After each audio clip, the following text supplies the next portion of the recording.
विश्वेशं सच्चिदानंदं वंदेहम योऽखिलं जगत् चरीकर्ति बरी भर्ति संजरी हर्ति लीलया। सर्वेभ्यः नमस्कारोऽहम् अहमस्मि मंथन भट्टः। अधुना वयं फिजिक्स पश्यामः। तो जैसे मैंने डिस्कस किया कि एचएससी एग्जाम के लिए मैंने एक टर्मिनोलॉजी बनाई है एफएफआर, फास्ट फॉर्मूला रिवीजन। तो एचएससी एग्जाम में आपके 20 चैप्टर है, तो हर एक चैप्टर का कुछ निचोड़ करके, उसका कुछ एक्सट्रैक्ट करके बहुत ही कम टाइम में वो चैप्टर को पूरा कैसे जाना जाए, सारे फॉर्मूला कैसे याद किए जाए, उसके लिए हमने एफएफआर सेशन बनाया है। So this is the first FFR session, और वो एफएफआर सेशन क्या है? Fast formula revision which is circular motion. First chapter, let's get started. So the definition of circular motion, the motion of particle along the circumference of circle is known as circular motion.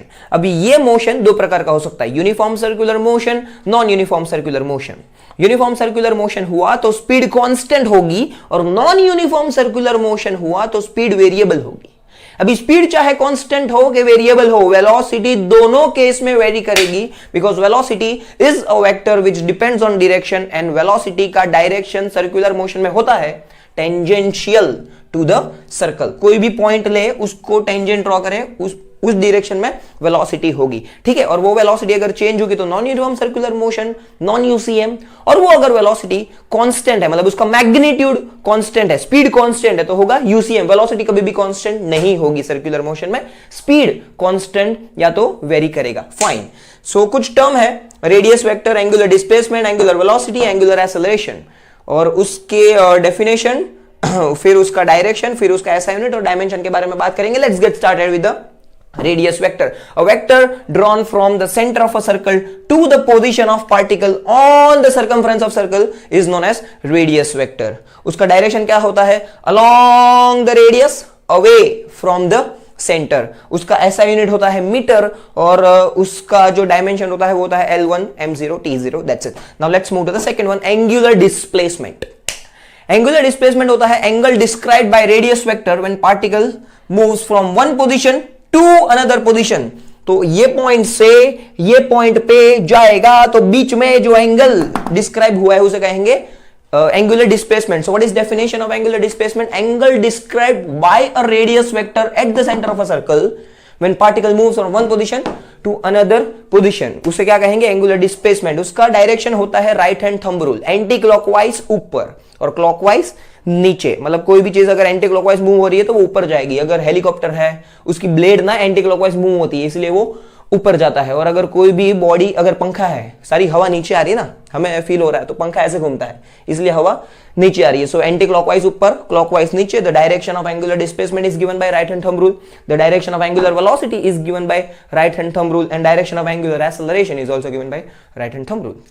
So now we have some basic terminology related to a circle के theta is equals to omega t, s is equals to r theta, and omega होता है 2 pi by capital T, where capital T is a time period. The time required to perform one revolution is known as time period, और उसको 2 pi f भी लिख सकते हैं, where f is the frequency. rps होगा तो revolution per second, और rpm होगा तो revolution per minute, ठीक है। तो रिवोल्यूशन पर मिनट में अगर दिया है तो उसको रिवोल्यूशन पर सेकंड में हमें कन्वर्ट करना होगा। दिस आर सम बेसिक फॉर्मूले कि rate of change of angular displacement is angular velocity, the rate of change of angular velocity is angular acceleration. So θ2 minus θ1 upon t2 minus t1 वो भी हो सकता है एंगुलर वेलोसिटी, और ω2 minus ω1 upon t2 minus t1 वो होता है alpha. Alpha का ऐसा यूनिट होता है रेडियन पर सेकंड स्क्वायर, ओमेगा का ऐसा यूनिट होता है रेडियन पर सेकंड। दोनों वेक्टर होते हैं, direction is given by right hand thumb rule. Now the centripetal acceleration, the necessary acceleration, उसके बिना सर्कुलर मोशन पॉसिबल नहीं है। और सेंट्रीपिटल एक्सेलरेशन का डायरेक्शन होता है along the radius towards the centre. याद करो, रेडियस वेक्टर क्या था? Along the radius away from the centre, और centripetal acceleration is along the radius towards the centre. Formula है omega square r v square by r v omega.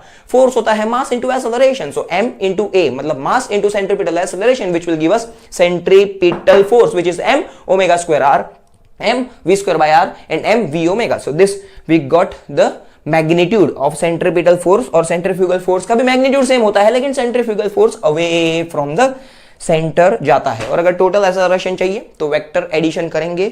So AC i cap plus AT J cap, और ये result आएगा by parallelogram law of vectorization. Now let's move to the unbanked road, कि अगर turn लेना है, हमारे पास गाड़ी है और ऐसा एक हॉरिजॉन्टल कर्व रोड है और उसको अगर टर्न लेना है, so friction is the only force which will provide the necessary centripetal force. So V is equals to under of mu RG, where mu is the coefficient of friction, जो constant होता है, maximum value 1 होती है, 0 से 1 के बीच में value होती है, न्यूमेरिकल में 0.7 0.5 वगैरह वगैरह कुछ भी हो सकता है। देन इसको, इस पे भरोसा नहीं किया जा सकता, इसलिए हम उसे बैंक करते हैं। सो banking of road is the inclination of outer surface about the inner surface, जैसे ये प्यारे से डायग्राम में बताया है कि this is the outer surface, this is the inner surface, and inclination is known as banking. Inclination of outer above the inner is known as banking, where theta is the angle of banking. तो पहले अगर सादा ऐसा turn ले रहा था horizontal road पे, तो भी इंक्लाइंड पे टर्न लेगा, तो उसका नॉर्मल रिएक्शन जो है, उसका साइन कंपोनेंट भी हेल्प करेगा in providing a necessary centripetal force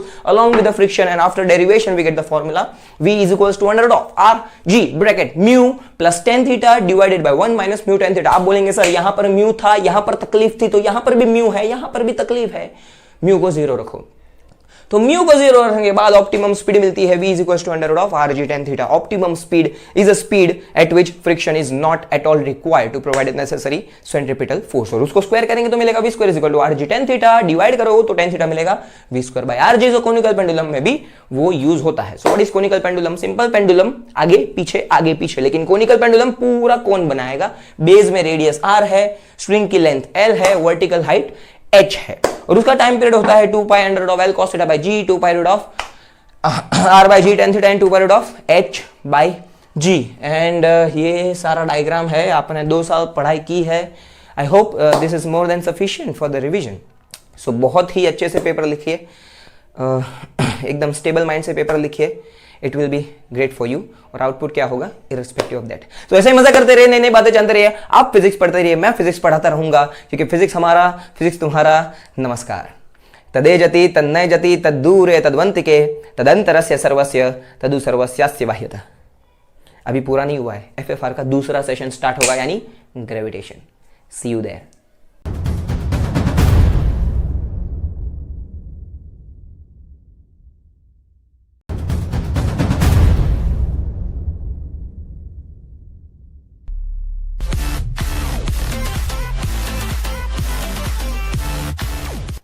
विश्वेशम सच्चिदानंदम वंदेहम योखिलम जगत चरी करती बरी भरती संजरी हरति लीलया। सर्वेभ्यः नमस्कारोऽहम् अहमस्मि मंथन भट्टः। अधुना वयं फिजिक्स पश्यामः। सो this is the third session of FFR fast formula revision, chapter number 3, rotational motion. So let's get started. के बॉडी जब रोटेट होता है तब उसके सारे पार्टिकल क्या परफॉर्म करता है? कोई भी बॉडी जब रोटेट होता है तब उसके सारे पार्टिकल क्या परफॉर्म करते हैं? सर्कुलर मोशन परफॉर्म करते हैं। उसके सारे पार्टिकल क्या परफॉर्म करते हैं? सर्कुलर मोशन परफॉर्म करते हैं। तो उसमें moment of inertia is very very very important term, और ये वही मोमेंट ऑफ इनर्शिया ही इस चैप्टर का बेस है। सो मोमेंट ऑफ इनर्शिया का फॉर्मूला होता है summation of MI/RI square is equals to MK square, where K is a radius of gyration, ऐसा यूनिट होता है metre, M is a mass of the body, ऐसा unit kg, and moment of inertia का ऐसा unit होता है kg metre square. Unit से dimension निकाल सकते हैं। The angular momentum of the rotating body is I omega, kinetic energy of rotating body is half I omega square, and torque acting on the rotating body is I alpha, where alpha is the angular acceleration, I is the moment of inertia, tau is torque energy, I is moment of inertia, omega is angular velocity, L is angular momentum, and in an absence of external torque, the angular momentum of a system conserved, मतलब L initial is equal to L final, मतलब I1 omega 1 is equals to I2 omega 2, और hands outstretched, hand instretched वगैरह वगैरह, मतलब outstretch किए है, fold किए है, ऐसे बहुत सारे formulas के बेसिस पे न्यूमेरिकल आ सकते हैं। Then parallel axis theorem, perpendicular axis theorem। parallel axis theorem क्या है कि ये बॉडी है, ये इधर मूव कर रहा है, so this is the central axis. ये जो है, ये एक्सिस ऑफ रोटेशन है, वो सेंट्रल है, तो इधर मोमेंट ऑफ इनर्शिया होगा। जैसे जैसे हम सेंट्रल एक्सिस से दूर जाते हैं वैसे वैसे मोमेंट ऑफ इनर्शिया बढ़ते जाता है। मतलब ये सेंट्रल एक्सिस है, ये कौन सा एक्सिस है? सेंट्रल एक्सिस है, और ये कोई एक्सिस है, let's say IO, so this is IC, this is IO। So when body moves about axis of rotation IO, तो उसका मोमेंट ऑफ इनर्शिया क्या होगा, आईसी से ज्यादा होगा। And we have a specific relation between them, क्या है, IO is equals to IC plus mh square, where h is a perpendicular distance between two axis. बरोबर, ये है IC और ये है IO। तो IO is always greater than IC, centre पे, सेंटर ऑफ ग्रेविटी पे मोमेंट ऑफ इनर्शिया हमेशा मिनिमम होता है। बात करते हैं परपेंडिकुलर एक्सिस थ्योरम की। परपेंडिकुलर एक्सिस थ्योरम होता है IZ is equals to IX plus IY, मतलब दो एक्सिस एक ही प्लेन में है, मतलब ये है हो गया x एक्सिस और ये हो गया y एक्सिस। लेट्स से कि ऐसे मूव कर रहा है, ऐसे वर्टिकली जब मूव कर रहा है, ऐसे रोटेट कर रहा है, so this is the y axis as an axis of rotation. वो जो है वो ऐसे भी रोटेट कर सकता है,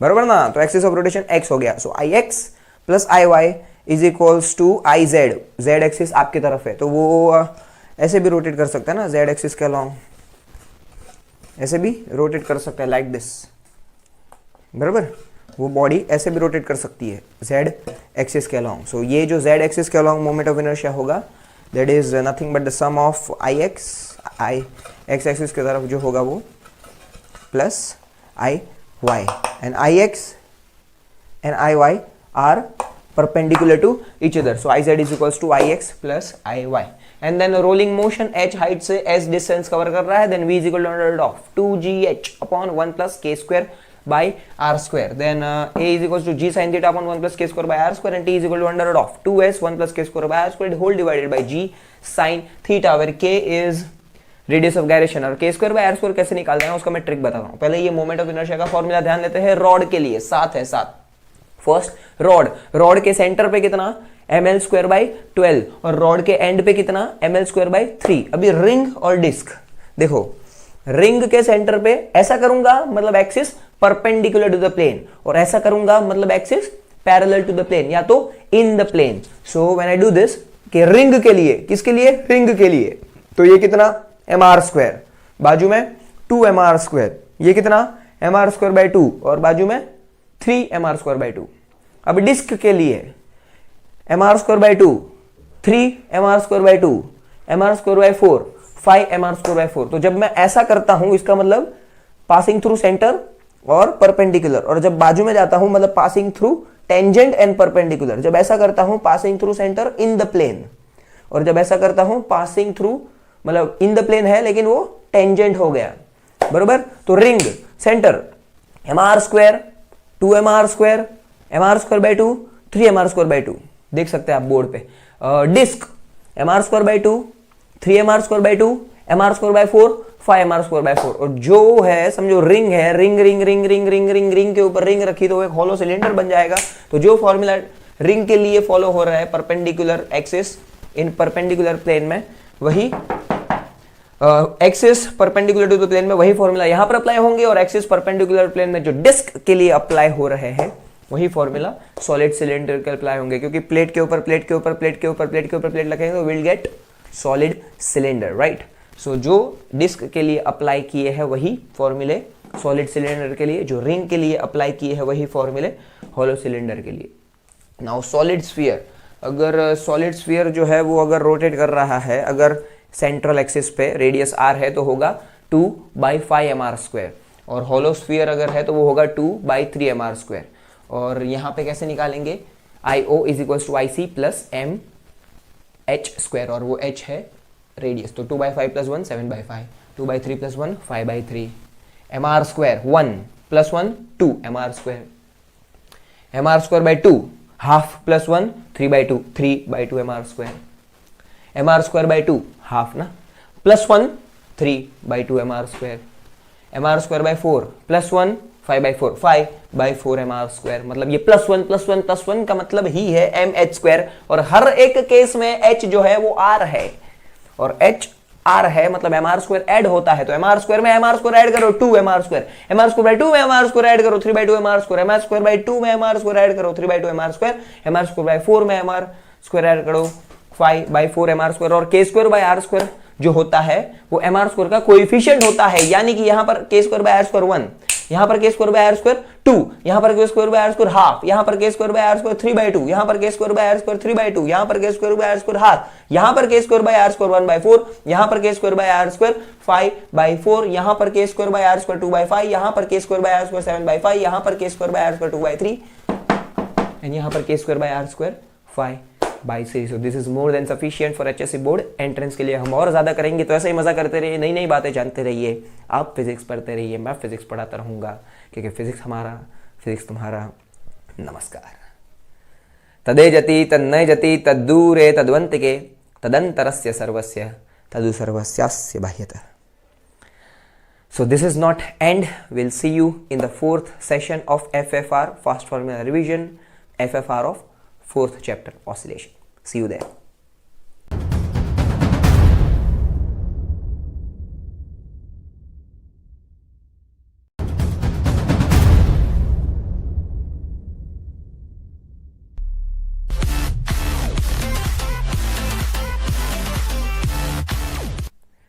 विश्वेशं सच्चिदानंदं वंदेहम योऽखिलं जगत् चरीकर्ति बरी भर्ति संजरी हर्ति लीलया.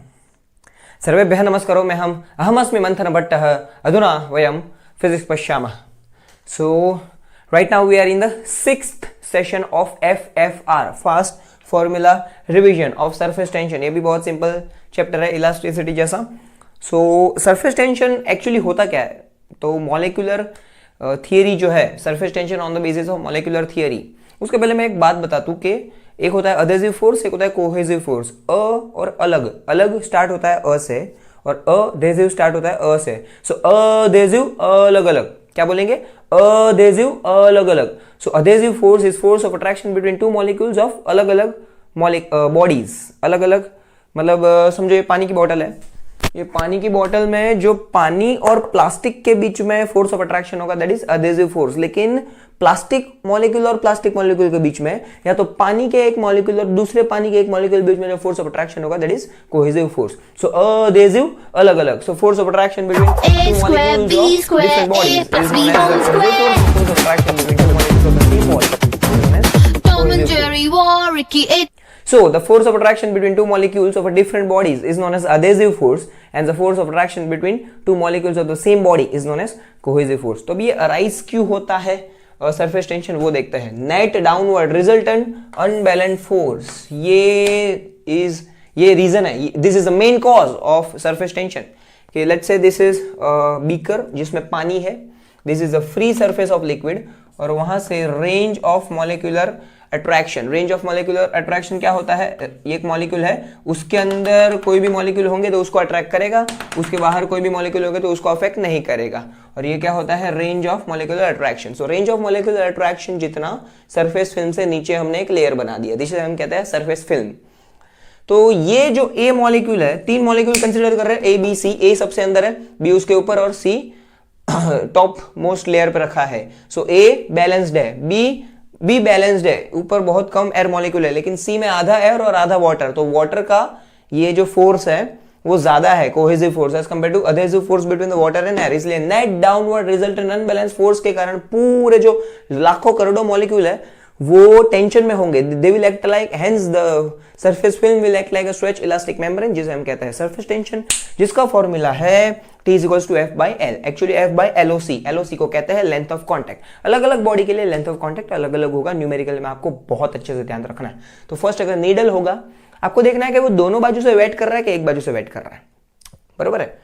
मतलब ये अगर रिंग है, ये अगर रिंग अगर आपने पानी में रखी तो ये अंदर से भी वेट करेगा और बाहर से भी वेट करेगा. लेकिन डिस्क अगर आपने पानी में रखी तो डिस्क क्या करेगा? डिस्क सिर्फ बाहर से वेट करेगा. ऐसे ही तो एक नीडल है, दोनों बाजू से वेट करेगा. लेंथ L दी है तो लेंथ ऑफ कॉन्टैक्ट लेंगे 2L. फॉर्मूला में स्क्वायर फ्रेम है, लेंथ होता है L. सो L L L L, लेकिन ये दोनों बाजू से वेट करेगा. सो 2L 2L 2L 2L, length of contact 8L. लेकिन स्क्वायर प्लेट है तो सिर्फ बाहर से ही वेट करेगा. प्लेट उसके ऊपर रखी है तो पानी के कॉर्नर कॉर्नर कॉर्नर कॉर्नर, 4 जो साइड है 4 कॉर्नर के, वहीं से वेट करेगा. सो L L L L, length of contact हो जाएगा 4L. बहुत इंपॉर्टेंट है ये, क्योंकि न्यूमेरिकल जब सॉल्व करेंगे इसमें सब्स्टिट्यूट सही से करना होगा, अदरवाइज आंसर गलत आएगा. आगे बढ़ते हैं. Rectangular frame. सो 2L 2B, 2L 2B हो जाएगा 4L plus 4B, 4 common, 4L plus B. लेकिन ये प्लेट है, ये तो एक बाजू से वेट करेगा. सो L B L B, 2L plus 2B, 2 common, 2L plus B. Circular frame, radius कितनी है R, लेकिन वेट कौन सी बाजू, कितनी बाजू से कर रहा है? दोनों बाजू से वेट कर रहा है. सो 4 पाई आर हो जाएगा। और सर्कुलर प्लेट सिर्फ एक ही बाजू से वेट करेगा, रेडियस अगर आर है सो हो जाएगा 2 pi r, that's it. And work का फॉर्मूला जो A square B square A plus B whole square. Tom and Jerry war, Ricky H I might not don't care. DA is change in area. Work done in a surface tension, इसका जो derivation करते हैं और formula आता है उसको हम कुछ ऐसे बोलते हैं, W इज इक्वल टू टडा, ऐसे हम उसे बोलते हैं कि T into D A is change in area A2 minus A1, so W is equal to टडा where DA is A2 minus A1, change in area. तो स्फेरिकल ड्रॉपलेट बनाने के लिए कुछ नहीं है, और स्फेरिकल ड्रॉपलेट प्रोड्यूस करना तो वर्क कितना होगा, T इंटू एरिया, मतलब 4 पाई आर स्क्वायर, स्फीयर है ना। लेकिन सोप बबल बनाना होगा तो ब्लो करना होगा तो कितना लगेगा, T into 8 pi R square, कितना लगेगा, T into 8 pi R square, क्योंकि बबल है तो डबल है। अभी 1 to many और many to 1 के लिए फॉर्मूला याद रखना है, T into 4 pi R square n raise to 1/3 minus 1, T into 4 pi small R square n minus n raise to 2/3। और इसमें एक की पॉइंट है कि वॉल्यूम सेम रहता है, V1 is equals to V2, दोनों का वॉल्यूम इक्वेट करेंगे आपको ये रिलेशन मिलेगा, R is equals to n raise to 1/3r, मतलब r cube is equals to nr cube, ये रिलेशन मिलेगा। अगर ये न्यूमेरिकल आया तो ध्यान रखना, ठीक है, टेक्स्ट बुक में नहीं दिया है, लेकिन न्यूमेरिकल करना हो तो पहले डिराइव करना होगा। Then pressure difference, excess pressure क्या होता है, PI minus PO। So droplet के लिए 2T by R, where T is the surface tension, R is the radius of a droplet, लेकिन बबल है तो डबल है तो PI माइनस PO हो जाएगा 4T by R, T is the surface tension, R is radius. Radius जितना कम होगा प्रेशर उतना ज्यादा होगा। H होता है 2T cos theta by R rho ji, where H is rise in a capillary. Capillary जो होता है उसका बोर जो होता है, बोर यानी डायमीटर बहुत ही नैरो होता है, उसको पानी में रखा है हमने तो कुछ राइज होगा, H अमाउंट से राइज होगा, और उसका रीजन क्या है, surface tension. 2T cos theta upon r rho ji, where 2 constant, T surface tension, theta is angle of contact, क्या होगा वो डिस्कस करेंगे, divided by r rho g. R is radius of the bore और radius of the capillary tube, rho is the density of the liquid and g is acceleration due to gravity at a given place. Now theta होता है angle of contact, angle of contact होता है angle between the tangent to the surface, tangent to the free surface of liquid made with the inner part of the solid, जिससे वो contact में है। मतलब समझो ऐसा है ना, अगर एक बताता हूँ कॉनकेव का, बाद में शायद आपको समझ जाएगा। ये कॉनकेव मिनिस्कस है तो ये टेंजेंट ड्रॉ किया और इसके साथ वो कांटेक्ट में है, तो ये दोनों के बीच में जो एंगल बनेगा that is angle of contact. अगर कॉन्वेक्स होता ना ऐसा, तो ये टेंजेंट ड्रॉ किया और अंदर ये वॉल है ना, इनर ग्लास या तो व्हाटएवर जो भी कंटेनर होगा, तो ये एंगल हो गया ऑब्ट्यूस। सो एक्यूट होगा तो कॉनकेव मिनिस्कस मिलेगा, कॉनकेव मिनिस्कस मिलेगा तो वेट करेगा यानी राइज होगा, राइज करेगा जिसमें अधेसिव फोर्स कोहेसिव फोर्स से ज्यादा होगा। अगर ऑब्ट्यूज होगा तो कॉन्वेक्स होगा तो वेट नहीं करेगा, फॉल होगा जिसमें कोहेसिव फोर्स अधेसिव फोर्स से ज्यादा होगा। इंपॉर्टेंट है, मैं वापस बोलता हूं कि अगर एंगल ऑफ कांटेक्ट एक्यूट है, इसका मतलब कि अधेसिव फोर्स कोहेसिव फोर्स से ज्यादा है, कॉनकेव मिनिस्कस होगा, वेट करेगा, राइज होगा।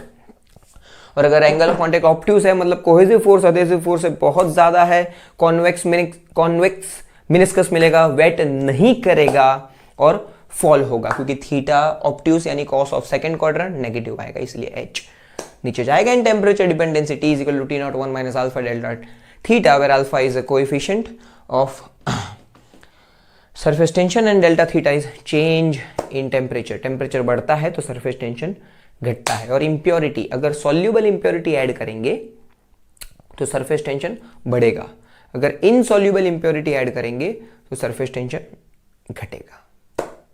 फाइन। सो बहुत ही सिंपल चैप्टर है। इसका रीजन क्या है, net downward resultant unbalance force, बहुत ही कम फॉर्मूला है। इन्हीं तरह फॉर्मूला में न्यूमेरिकल्स हो जाएंगे, खाली प्रैक्टिस करना एक बार, ठीक है। तो ऐसे ही मजा करते रहिए, नई नई बातें जानते रहिए, आप फिजिक्स पढ़ते रहिए, मैं फिजिक्स पढ़ाता रहूंगा, क्योंकि फिजिक्स तुम्हारा। नमस्कार। तदेजति तन्नयजति तद्दूरे तद्वंतिके तदंतरस्य सर्वस्य तदु सर्वस्यास्य बाह्यतः। So this is not the end. As usual, we will be continuing with the next session, that is 7th chapter, that is wave motion. So see you in the FFR session of wave motion. Thank you.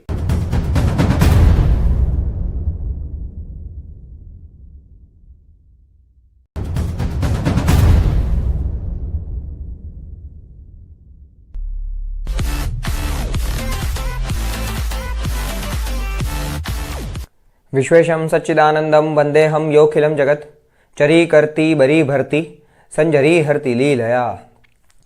सर्वेभ्यः नमस्कारोऽहम् अहमस्मि मंथनभट्टः। अधुना वयं physics पश्यामः। So right now we are in the fourth session of FFR, that is fast formula revision, HSEFFR, बरोबर ना, 3 कर दिए हैं। So fourth is simple harmonic motion और oscillation. So let's get started. So oscillation या तो simple harmonic motion के लिए एक necessary condition है कि F should be directly proportional to x और F is equals to minus kx. That restoring force is always opposite to displacement. मतलब spring block system consider करे and this is the main position, उसको बाहर लेकर जाए, उसको elongate करे तो resistive force मतलब जो रिस्टोरिंग फोर्स है वो ऑपोजिट डायरेक्शन में लगेगा डिस्प्लेसमेंट के।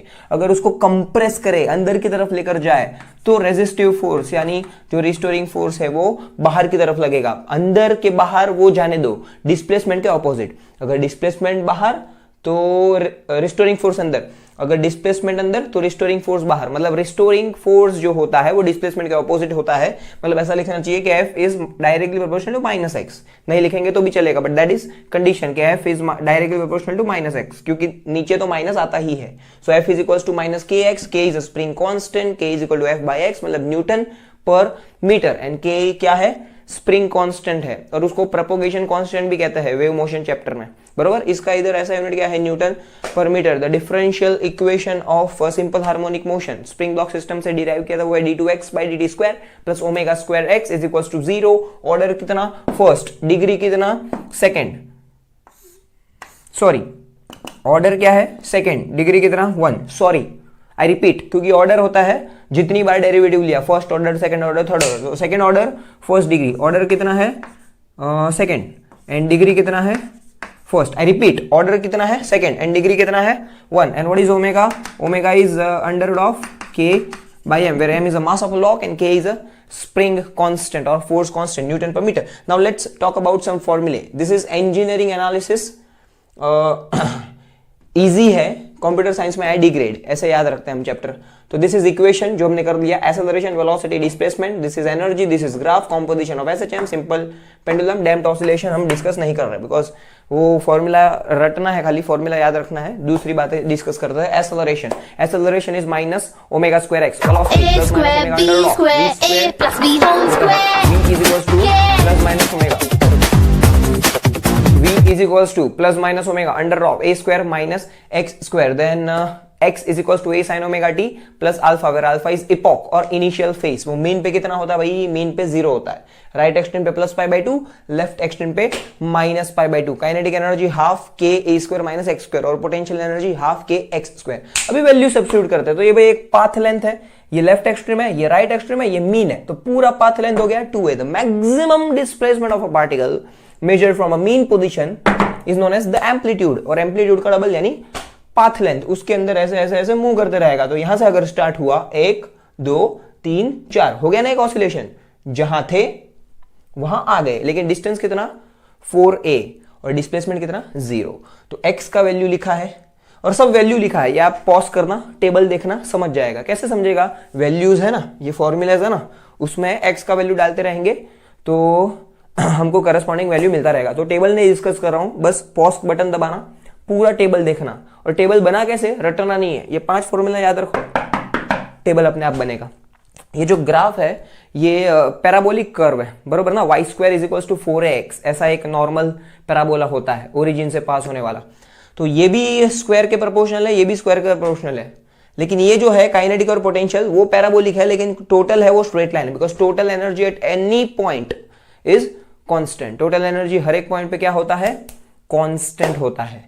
Then simple pendulum, simple pendulum का टाइम पीरियड होता है t is equals to 2 pi under root of l by g। Spring pendulum जो होता है वो होता है t is equal to 2 pi under root of m by k, where k is a spring constant and m is a mass of a block. Composition of SHM, दो अलग अलग SHM है, x1 x2।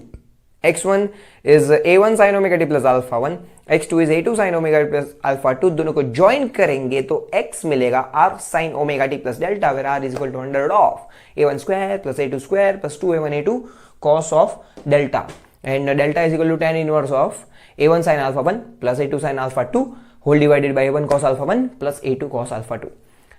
So this is all about oscillation. इसके numericals ही बहुत important है, simple है लेकिन बहुत इंपॉर्टेंट है अच्छे से सॉल्व करना। सो दैट्स इट।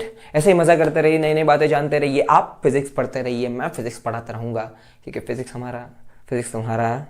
नमस्कार। तदेजति तन्नैजति तद्दूरे तद्वन्तिके तदंतरस्य सर्वस्य तदु सर्वस्यास्य बाह्यतः।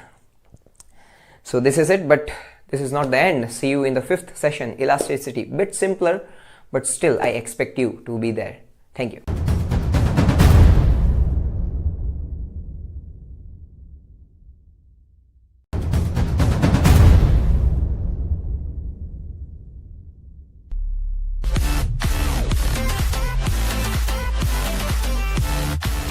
विश्वेशं सच्चिदानंदं वंदेहम योऽखिलं जगत् चरीकर्ति बरी भर्ति संजरी हर्ति लीलया। सर्वेभ्यः नमस्कारोऽहम् अहमस्मि मंथन भट्टः। अधुना वयं फिजिक्स पश्यामः। So right now we are on the 9th session of FFR, Fast Formula Revision, मतलब the last chapter of the part 1। 20 chapter में से 9 और 11। So 9 part 1 के, 11 part 2 के। So we are on the 9th session. We are on the 9th session of FFR, right? Kinetic theory of gases and radiation. So let's get started with the first part, kinetic theory of gases. Then we'll move to the radiation. So kinetic theory of gases starts with the ideal gas equation PV is equals to nRT, जिसमें 3 law है वो ओबे हो रहे हैं, follow हो रहे हैं। P proportional to T, which is Gay-Lussac's law at constant volume. V proportional to T, which is Charles' law at constant pressure, and P inversely proportional to V, or you can say PV is equal to constant at constant temperature, that is isothermal. So isobaric, isochoric, isothermal, those kind of equations we have according to those laws, and PV is equal to nRT, that is ideal gas equation. Then lambda is equals to mean free path, the distance covered by a gas molecule between two successive collision is known as mean free path। के यहाँ से यहाँ, यहाँ से यहाँ, यहाँ से यहाँ, मतलब पहले से दूसरा, दूसरा से तीसरा, तीसरा से चौथा। तो पहले से दूसरा, दूसरे से तीसरा, दूसरा और तीसरा कोलिजन में जो डिस्टेंस कवर किया that is known as free path. तीसरा और चौथा के बीच में जो डिस्टेंस कवर किया that is known as free path, और उसका टोटल मीन निकालेंगे। Lambda 1 plus lambda 2 plus lambda 3 plus lambda n divided by n is known as lambda mean, which is mean free path, और इसका ऐसा unit होता है metre. Now C mean is c1 plus c2 plus c3 plus cn divided by n, which is mean velocity. लेकिन वो कभी कभी zero भी हो सकता है, वेक्टोरियल। तो हम क्या करते हैं, उसको स्क्वायर करते हैं, सी स्क्वायर मीन करते हैं। तो c1 square plus c2 square plus c3 square plus cn square whole divided by n। But what we want velocity, right, in meter per second. So this we got in meter square per second square. So we'll again take the square root of entire thing and we'll get CRMS, which is under root of c1 square plus c2 square plus c3 square plus cn square whole divided by n, that is known as root mean square velocity of the gas molecule, and that can be derived. But very important, very important derivation of this chapter is P is equals to 1 by 3 rho c square RMS. अगर step by step derivation किया तो बहुत ही simple है। P is equals to 1 by 3 rho c square RMS, the pressure exerted on the walls of the container in which the gas is there, gas is contained. So P is the pressure, rho is the density of that gas, and the CRMS is the root mean square velocity of the gas molecules. Then from this you derive this. CRMS is under root of 3RT by m naught, where m naught is the molar mass of a gas, T is absolute temperature. तो CRMS एक ही चीज पे depend करता है, absolute temperature. अगर gas same हुआ तो for a given gas, if you change the gas, then CRMS is proportional to under root of T by m naught, where m naught is molar mass, T is absolute temperature. Kinetic energy भी इसी से derive होता है। Kinetic energy is equal to 3 by 2 PV is equal to 3 by 2 nRT is equal to 3 by 2 m by m naught RT is equal to 3 by 2 n by n RT is equal to 3 by 2 n kBT, where kB is Boltzmann constant 1.38 into 10 raised to minus 23 joule per Kelvin। ये m by m naught जो है वो n को ही लिखते हैं, और n by na भी जो है वो n को ही लिखता है। This is number of mole mass upon molar mass, number of molecule upon Avogadro number. Then gamma is Cp by Cv adiabatic constant, monoatomic, diatomic, triatomic के लिए अलग अलग। मोनोएटॉमिक के लिए कितना 5 by 3, डायटोमिक के लिए कितना 7 by 5, एंड ट्राइएटॉमिक के लिए कितना 4 by 3। So 5 by 3 1.67, 7 by 5 1.4, and 4/3 यानी 1.33 मोनो डाई ट्राई, और पॉलीएटॉमिक होगा तो 4+F/3+F, that is the ratio. अभी डिग्री ऑफ फ्रीडम जो होता है number of possible ways in which a molecule can possess a dynamism or molecule can possess a kinetic energy। Monoatomic के लिए 3 होता है, तीनों के 3 ट्रांसलेशनल। डायएटॉमिक अगर रिजिड है तो 5 होता है, 3 ट्रांसलेशनल 2 रोटेशनल, और ट्राइएटॉमिक अगर नॉन लीनियर है तो 6 होता है, 3 translational 3 rotational. So that is the degree of freedom, the number of possible way in which a molecule और the pair can move. Then transmission of heat और radiation we are starting with, के कुछ amount of heat आ रहा है, कुछ absorb होगी, कुछ reflect होगी, कुछ ट्रांसमिट होगी, लेकिन ये अगर 100 है तो ये टोटल भी 100 होना चाहिए, बरोबर, because according to law of conservation of energy. So by this we get A plus R plus T is equals to 1, where A is absorptivity, reflectivity, transmittivity is equals to 1, or this is also known as coefficient of absorption, coefficient of reflection, coefficient of transmission is equals to 1, and unit कुछ नहीं होता, joule by joule, joule by joule, joule by joule. Fine, मैं थोड़ा fast जा रहा हूँ, हर session में मैं फास्ट गया हूँ, आपको पॉज करना है, अगर ना समझे या तो मैं बोल गया हूँ वो आपको देखना है, बिकॉज कल ही एग्जाम है हमारी, right.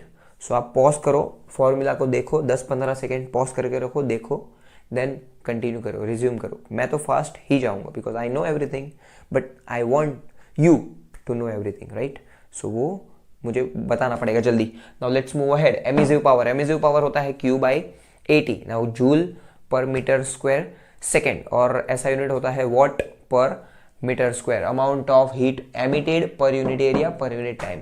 We have a terminology of emissivity, which is EO/EB. What is EO? Emissive power of ordinary body. And what is EB? EB is emissive power of perfectly black body. If this ordinary body becomes black body, then emissivity हो जाएगा 1. Otherwise, E का value will always be less than 1. And we have Kirchhoff law of radiation, that A is equals to E. इसका proof भी है हमको text book में, आप देखना, रिफर करना. Then Stephen's law of radiation says that the emissive power is directly proportional to the 4th power of temperature. Q/AT is proportional to 4th power of temperature. Proportionality जाएगा, constant आएगा, तो Q/AT is equal to sigma T raised to 4, where sigma is 5, 6, 7, 8. ध्यान दो, sigma कितना? 5, 6, 7, 8, मतलब 5.67 into 10 raised to minus 8. 5, 6, 7, 8. 5.67 10 raised to minus 8 watt per meter square per Kelvin raised to 4. That's the value of Stephen's constant. Then we have Wien's displacement law, क्योंकि the graph of lambda versus t displays itself leftwards, ऐसे leftwards displace होता है, बरोबर। So lambda is inversely proportional to t. Temperature बढ़ाओगे तो emissive power बढ़ेगा, लेकिन lambda घटते जाएगा। So lambda is inversely proportional to t, proportionality जाएगा, constant आएगा, lambda is equals to b by t, where b is equals to Wien's constant 2.898 into 10 raised to minus 3 meter Kelvin. You need to remember these values. Then very important, Newton's law of cooling, d theta by dt is equal to k theta minus theta naught. अभी terminology क्या है समझो। d theta by dt क्या होता है? d theta by dt होता है rate of cooling. d theta by dt क्या होता है? rate of cooling. k is a constant, theta is instantaneous temperature of a body which is being cooled. theta क्या है? Instantaneous temperature, and theta naught is the temperature of surrounding. And two more thing we have, one is heat engine and one is refrigerator. heat engine क्या करता है? High temperature reservoir से heat जो होता है वो मिलती है, उससे थोड़ा वर्क करता है और थोड़ा लो टेम्परेचर रिजर्वायर में डालता है। मतलब 100 रुपए मिले, उससे 60 रुपए खर्च किए और 40 रुपए ऐसे ही चले गए, समझो वेस्ट हो गए।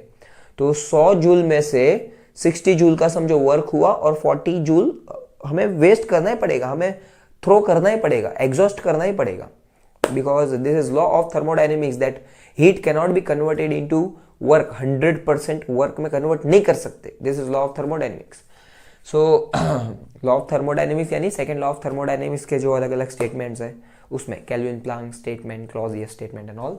सो हीट इंजन क्या करता है? हाई टेम्परेचर रिजर्वायर से, हॉट रिजर्वायर से हीट जो है उसको मिलती है, कुछ वर्क करता है एंड देन बाकी की हीट दे देता है। जैसे स्टीम इंजन हो या तो पेट्रोल डीजल इंजन वगैरह वगैरह जो हो, कार्नोट साइकिल, वो हीट इंजन होता है। फिर उसका उल्टा जो कि गर्म हीट देता है, वर्क करके फेंक देता है, उसका उल्टा यानी समझो एक एप्पल है रेफ्रिजरेटर में, उसमें से हीट निकालना, लेकिन उसके लिए वर्क देना पड़ेगा, तो वो वर्क देना पड़ेगा तो वो कौन देगा? करंट देगा। प्लग लगा होता है ना, स्विच चालू करते हैं तभी तो फ्रिज चालू होता है। तो ये एप्पल है, एप्पल में से हीट निकाला, अपने आप निकाला नहीं, हमने करंट चालू किया, मतलब वर्क किया। कोई भी मीन्स से वर्क कर सकते हैं। तो ये रेफ्रिजरेटर जो है, मतलब उसको उल्टा हीट इंजन बोल सकते हैं, और this is heat engine, symbol ऐसा उल्टा करते हैं ताकि रेफ्रिजरेटर। तो इसमें एप्पल में से हीट निकाला, हमने वर्क दिया, और बाकी का हॉट टेम्परेचर रिजर्वायर में उसने एमिट कर दिया। मतलब फ्रिज के पीछे अगर आप हाथ लगाओगे तो बहुत गर्म लगेगा, बिकॉज ये प्रोसेस हो रही है, वो Q1 हीट दे रहा है। ठीक है, सो ऐसी सारी चीज़ें हमने बहुत ही जल्दी डिस्कस कर ली, बट ऑफकोर्स आपने 2 साल पढ़ा है, बहुत रिवाइज किया है, so this much time is more than sufficient. ये देख के सब क्विक रिविजन हुआ होगा, आइडिया आ रहा होगा। इसका न्यूमेरिकल जो है वो बहुत ही सिंपल है, फॉर्मूला बेस्ड है, बट ये जो कुछ फॉर्मूला डिराइव करना है वो बहुत ही इंपॉर्टेंट है इस चैप्टर के, और ये थोड़ा लेंदी भी है। पार्ट 1 में स्टेशनरी वेव के बाद ये काइनेटिक थ्योरी ऑफ गैसेस और ऑसिलेशन, सर्कुलर मोशन, ये सारे लेंदी चैप्टर भी है। बट डोंट वरी, ऐसे मजा करते रहिए, नई नई बातें जानते रहिए। आप फिजिक्स पढ़ते रहिए, मैं फिजिक्स पढ़ाता रहूंगा, क्योंकि फिजिक्स हमारा, फिजिक्स तुम्हारा। नमस्कार। तदेजति तन्नयजति तद्दूरे तद्वंतिके तदंतरस्य सर्वस्य तदु सर्वस्यास्य बाह्यतः। So we are done with part 1 over here, 9 chapter of part 1, but we are not done with the session of FFR yet. We have the 10th session of FFR, wave theory of light. So I'll be waiting for you in the 10th session of FFR, wave theory of light. See you there.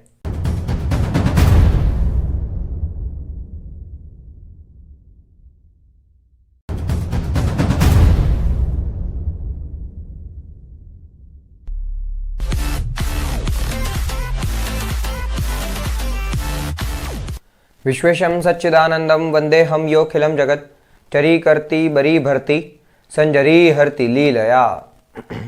सर्वेभ्यः नमस्कारोऽहम् अहमस्मि मन्थनभट्टः।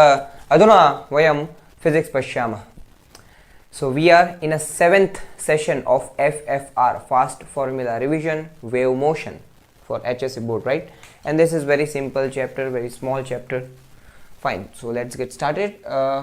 This is a wave, a simple harmonic progressive wave which is moving in a medium. The distance between two consecutive crests is known as wavelength, or distance between two consecutive trough is known as wavelength. Lambda का ऐसा unit होता है metre, and we have formula V is equals to n lambda. V is the speed of a wave, n is the frequency, and lambda is the wavelength. And 1 upon lambda को क्या कहते हैं? 1 upon lambda is known as wave number, और wave number का ऐसा unit क्या होता है? पर मीटर, या तो मीटर इनवर्स। सो देखो, अभी ये ए यहां से लेकर यहां पर एक पूरा वेव कंप्लीट होता है। ये क्या होता है? एक पूरा वेव कंप्लीट होता है। तो एक वेव कंप्लीट होता है तो डिस्टेंस कितना? लैम्बडा, और फेस कितना? 2 पाई, क्योंकि यहां से 0, यहां पे 90, यहां पे 180, यहाँ पे 270 और यहाँ पे 360, मतलब 2 पाई। सो लैम्डा करस्पॉन्ड्स टू 2 पाई। तो समझो कोई भी रैंडम डिस्टेंस लो ना x, यहां से अगर ऐसा x डिस्टेंस लिया तो वो x डिस्टेंस के लिए कितना करस्पॉन्ड करेगा? Delta. So that delta is equals to 2 pi x by lambda, where delta is phase difference and x is path difference. 2 pi by lambda is known as propagation constant k, whose unit is per meter. And the equation of the wave moving towards the positive direction of the x-axis is y is equals to a sin omega t minus 2 pi x by lambda. Minus होगा, positive x axis की तरफ जाएगा, तो equation होगा y is equals to a sin omega t minus 2 pi x by lambda. So omega को लिखेंगे 2 pi by t, so हो जाएगा y is equals to a sin 2 pi by t small t minus 2 pi x by lambda. 2 pi common, so a sin 2 pi small t by capital T minus x by lambda. Now 1 by t is known as frequency, so 1 by t को लिखा n, nt minus x by lambda. अभी ये n को बाहर लिया, मतलब समझो ऐसा किया कि n को डिवाइड किया, दोनों बाजू मल्टीप्लाई किया और डिवाइड किया। सो अंदर डिवाइड किया और बाहर मल्टीप्लाई किया, सो 2 पाई n हो जाएगा, और अंदर डिवाइड किया तो n बाय n कैंसिल, और नीचे ये n आ जाएगा। सो n लैम्डा, n लैम्डा होता है v, और 2 पाई n को लिखेंगे ओमेगा। सो इक्वेशन बन गया a sin omega t minus x by v। This is the general expression, ऐसे बहुत सारे एक्सप्रेशन है, 2 या 3 मार्क के लिए पूछ सकते हो। Right the different expression of a wave, progressive wave, simple harmonic progressive wave moving towards the positive direction of x axis, that's it. ये अभी देखो रिफ्लेक्शन ऑफ वेव, ये बात ध्यान में रखो कि डेंजर मीडियम होता है वो डेंजर होता है। This is transverse and this is longitudinal. तो एक ट्रांसवर्स जा रहा है और एक लॉन्जिट्यूडनल जा रहा है। तो ये व्हाइट जो है ना वो एरो एरो एरो एरो वो इंसिडेंट है। और ऐसा याद रखो, मैं निमोनिक्स बता रहा हूँ आपको, है ना। डॉक्टर डॉक्टर, सो डॉक्टर में डी यानी डेंजर, आर यानी रेरर, डी यानी डेंजर, आर यानी rarer. Incident incident incident incident, कम ये है क्रेस्ट, ये है क्रेस्ट, लेकिन ये तो लॉन्जिट्यूडनल है, तो ये है कंप्रेशन, ये है कंप्रेशन। सो इंसिडेंट सी सी सी सी ऐसा है। अभी समझो कहाँ पर बिल्डिंग में आग लगी, तो फायर ब्रिगेड वाले आए, तो उन्होंने इंडिकेशन दिया है कि जब स्टार्टिंग की सीटी बजाएंगे तब पानी चालू करना है और एंड की सीटी बजाएंगे तब पानी बंद करना है। तो देखो अभी आग लगी, स्टार्टिंग की सीटी बजाई, तो सीटी स्टार्टिंग की सीटी बजाई और उन्होंने फायर ब्रिगेड वालों ने पाइप से पानी चालू किया। तो लोग जो है आजू बाजू लोगों के और वो फायर ब्रिगेड के लोग भी है, वो पानी को देख रहे हो कैसा एकदम मस्त प्रोजेक्टाइल से जा रहा है। तो they see the water, they see the water and final जब आग बुझ गई तो वापस और एक सीटी बजाई। तो सी सी सी सी तो था ही, C C C C incident, crest crest, compression compression. लेकिन जो रिफ्लेक्टेड वेव होगा वो कैसा होगा, रिफ्लेक्टेड पार्ट क्या होगा, तो उसके लिए C T C C T, मतलब पहले सीटी बजाई, बाद में सी, बाद में वापस लास्ट में सीटी बजाए, मतलब स्टार्टिंग की सीटी, एंड की सीटी, बीच में सी। तो ये अगर क्रेस्ट गया तो ट्रफ वापस आएगा और क्रेस्ट गया तो क्रेस्ट वापस आएगा। और डेंजर है वो डेंजर है, तो डेंजर में पाई का फेस डिफरेंस होता है, यहां पर फेस डिफरेंस नहीं होता। डेंजर में पाई का फेस डिफरेंस होता है, यहां पर फेस डिफरेंस नहीं होता। चाहे वो लॉन्जिट्यूडनल वेव हो चाहे वो ट्रांसवर्स वेव हो, डेंजर वेव से टकरा के आएगा तो पाई का फेस डिफरेंस होगा, 180 डिफरेंस, 180 डिग्री का फेस डिफरेंस होगा, ठीक है। लेकिन यहां पर अगर क्रेस्ट है तो ट्रफ, और ट्रफ है तो क्रेस्ट, क्रेस्ट है तो क्रेस्ट, ट्रफ है तो ट्रफ। यहां पर कंप्रेशन तो कंप्रेशन, रेरफैक्शन तो रेरफैक्शन, यहां पर कंप्रेशन तो रेरफैक्शन और रेरफैक्शन तो कंप्रेशन। सो लास्ट वाला टी जो है उसको आर करने का, क्योंकि ट्रफ तो हो नहीं सकता लॉन्जिट्यूडल में। तो उसका कंसेप्ट ही है इसके पीछे कि वेव वेलोसिटी रिवर्स होती है वगैरह वगैरह, लेकिन बहुत सारा पढ़ना है ना साथ में, तो ऐसा निमोनिक्स काम आता है कि भाई doctor doctor, D R D R, danger rarer danger rarer, danger medium danger medium, उधर पाई चेंज होता है हमेशा। और यहाँ पर फेस डिफरेंस होता है क्या, फेस चेंज होता है क्या, नहीं, फेस चेंज कितना, 0। सी C C C incident, starting में सीटी बजाई तो सी टी, देन सी, और वापस आखिर में सीटी बजाई, वो टी का आर किया। एक बार समझा दिया, वापस पॉज करना, वापस रिवाइंड करना, समझ जाएगा। टाइम ज़्यादा है, मैं नहीं लेता हूँ, आगे बढ़ता हूँ। सुपर पोजिशन ऑफ वेव, कोई भी एक पॉइंट है मीडियम का, एक पार्टिकल है, उस पर बहुत सारी वेव साथ में आ रही है, ठीक है, y1 y2 y3 ऐसे बहुत सारे वेव साथ में आ रही है, अलग अलग फ्रीक्वेंसी की, अलग अलग एम्पलीट्यूड की होगी, ठीक है। तो अभी टोटल रिजल्टेंट जब निकालना हो, that is known as superposition of wave. The total displacement at a point is given as the vectorial addition, के the resultant displacement will be the vectorial addition of all the individual wave के कारण जो displacement हुआ होता वो, कि पहली वाली वेव है वो सोचती है कि दूसरा तीसरा कोई है ही नहीं, दूसरे वाली वेव सोचेगी पहला तीसरा कोई है ही नहीं, और तीसरे वाले सोचेगी पहला दूसरा कोई है ही नहीं, मतलब individually irrespective of the other, independent of the other wave, वो अपना डिस्प्लेसमेंट प्रोड्यूस करेगा। और फाइनल जो रिजल्टेंट डिस्प्लेसमेंट होगा that will be a vectorial sum, vector sum. So y bar resultant variable, the resultant will be y1 plus y2 plus yn, और ऊपर ऐसा bar किया है क्योंकि वो vectorial sum. Then beat frequency, beat frequency मतलब difference in frequency, 510 और 505 तो बीट 5, 515 और 510 तो भी बीट 5, 507 517 बीट 10। सो बहुत ही कम बीट फ्रीक्वेंसी होगी तो ऑडिबल होता है, और बीट फ्रीक्वेंसी होता है subtraction of frequency n1 minus n2, ज़्यादा डिफरेंस हुआ तो वो ऑडिबल नहीं होता। अभी waxing waning waxing waning waxing waning हो रहा है, तो समझो ये ब्लू है, waxing waxing waxing waxing waning waning waning, मतलब मैक्सिमम मैक्सिमम मैक्सिमम मैक्सिमम ऐसा होता है। मिनिमम मिनिमम मिनिमम मिनिमम ऐसा होता है। तो difference between two successive waxing, उसका जो टाइम है वो है 1/n1 - n2। तो डिफरेंस बिटवीन टू सक्सेसिव वेनिंग वो है 1/n1 - n2, यानी कि the time required for successive maxima is 1/n1 - n2 or 1 beat frequency, and time required for successive minima is also 1/n1 - n2, which is 1 beat frequency. And then we have a Doppler's effect, जिसमें apparent frequency होता है v plus or minus vo upon v minus plus vs into n, where n is the natural frequency of the source, original frequency of the source, and na is the apparent frequency of the source. बहुत ही simple chapter है, इसका मैंने अलग से पूरा video बताया है, वो वीडियो भी आप देख सकते हैं। डिटेल में अलग अलग 6 केस बताया है मैंने, और ये बहुत ही सिंपल चैप्टर है। इसके न्यूमेरिकल बहुत ही सिंपल है, बीट फ्रीक्वेंसी है, इक्वेशन है, दैट्स इट। थियोरेटिकल पार्ट कुछ है कि सुपरपोजिशन ऑफ वेव है, रिफ्लेक्शन है, but it's simple. So that's it. ऐसे ही मजा करते रहिए, नई नई बातें जानते रहिए, आप फिजिक्स पढ़ते रहिए, मैं फिजिक्स पढ़ाता रहूंगा, क्योंकि फिजिक्स हमारा, फिजिक्स तुम्हारा। नमस्कार।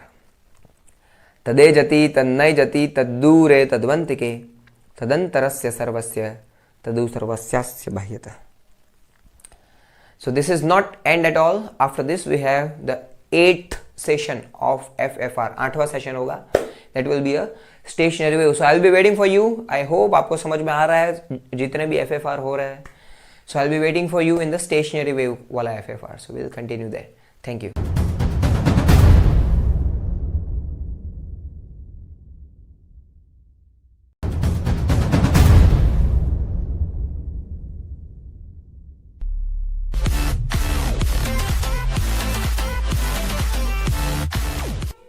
विश्वेशम सच्चिदानंदम वंदे हम योखिलम जगत चरी करती बरी भरती संजरी हरति लीलया। सर्वेभ्यः नमस्कारोऽहम् अहमस्मि मंथन भट्टः।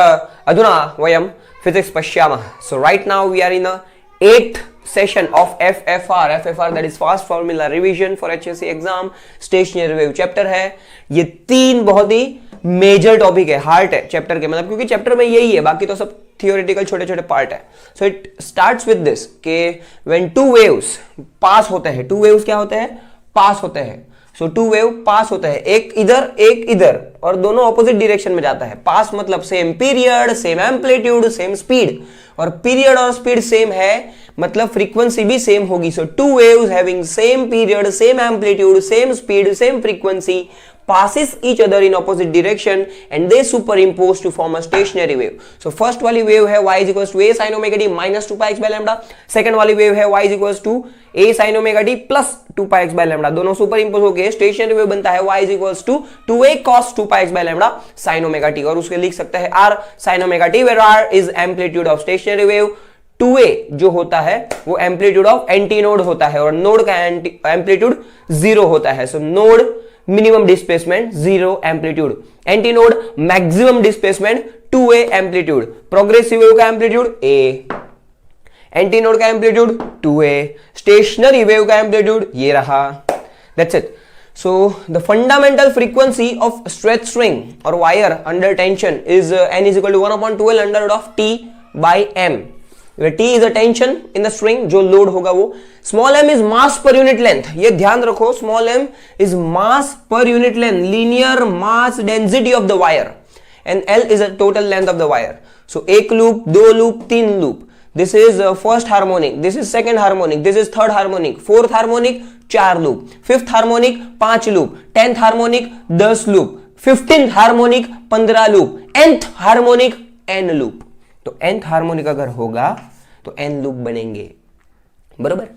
एक लूप में कितना एंटीनोड, 1, 2 लूप में कितना एंटीनोड, 2, 3 लूप में 3, तो 10th हार्मोनिक बोले तो 10 लूप में कितना एंटीनोड, 10 एंटीनोड, तो नोड कितना, 1 ज्यादा। सो नोड कितना होगा यहाँ पर 2, यहाँ पर 3, तो ये भी तो नोड है ना एंड पॉइंट पे।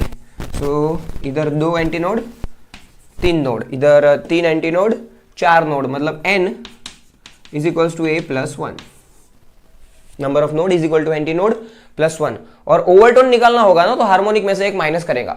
जैसे 5th ओवरटोन यानी फिफ्थ हार्मोनिक से ओवरटोन करना है, fifth harmonic fourth overtone, sixth harmonic fifth overtone, seventh harmonic sixth overtone, 10th harmonic 9th overtone, 23rd harmonic 22nd overtone, एक पीछे आने का, और ओवरटोन दिया होगा तो एक आगे जाने का, 19th overtone 20th harmonic, 21st overtone 22nd harmonic, 54th overtone 55th harmonic, 3rd overtone 4th harmonic, मतलब fifth overtone is P+1 harmonic.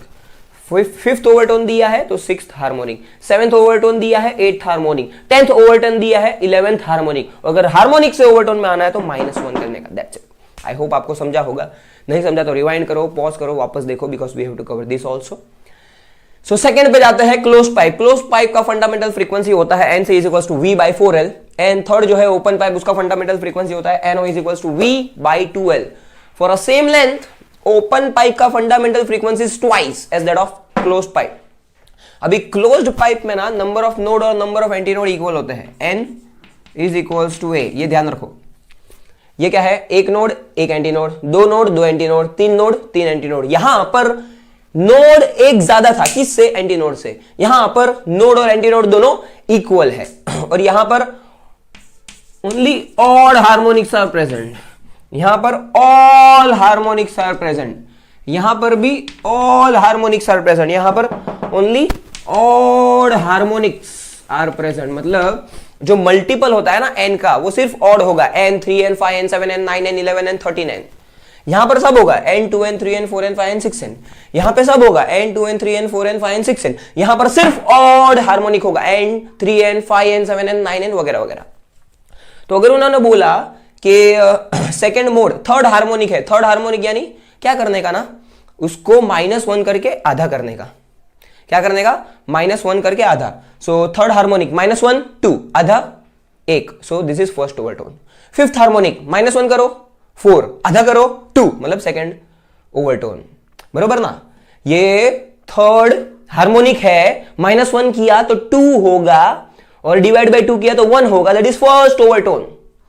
ये 5n है, मतलब फिफ्थ हार्मोनिक है, -1 करेंगे तो 4 होगा, डिवाइड बाय 2 करेंगे तो 2 होगा, दैट इज सेकेंड ओवरटोन।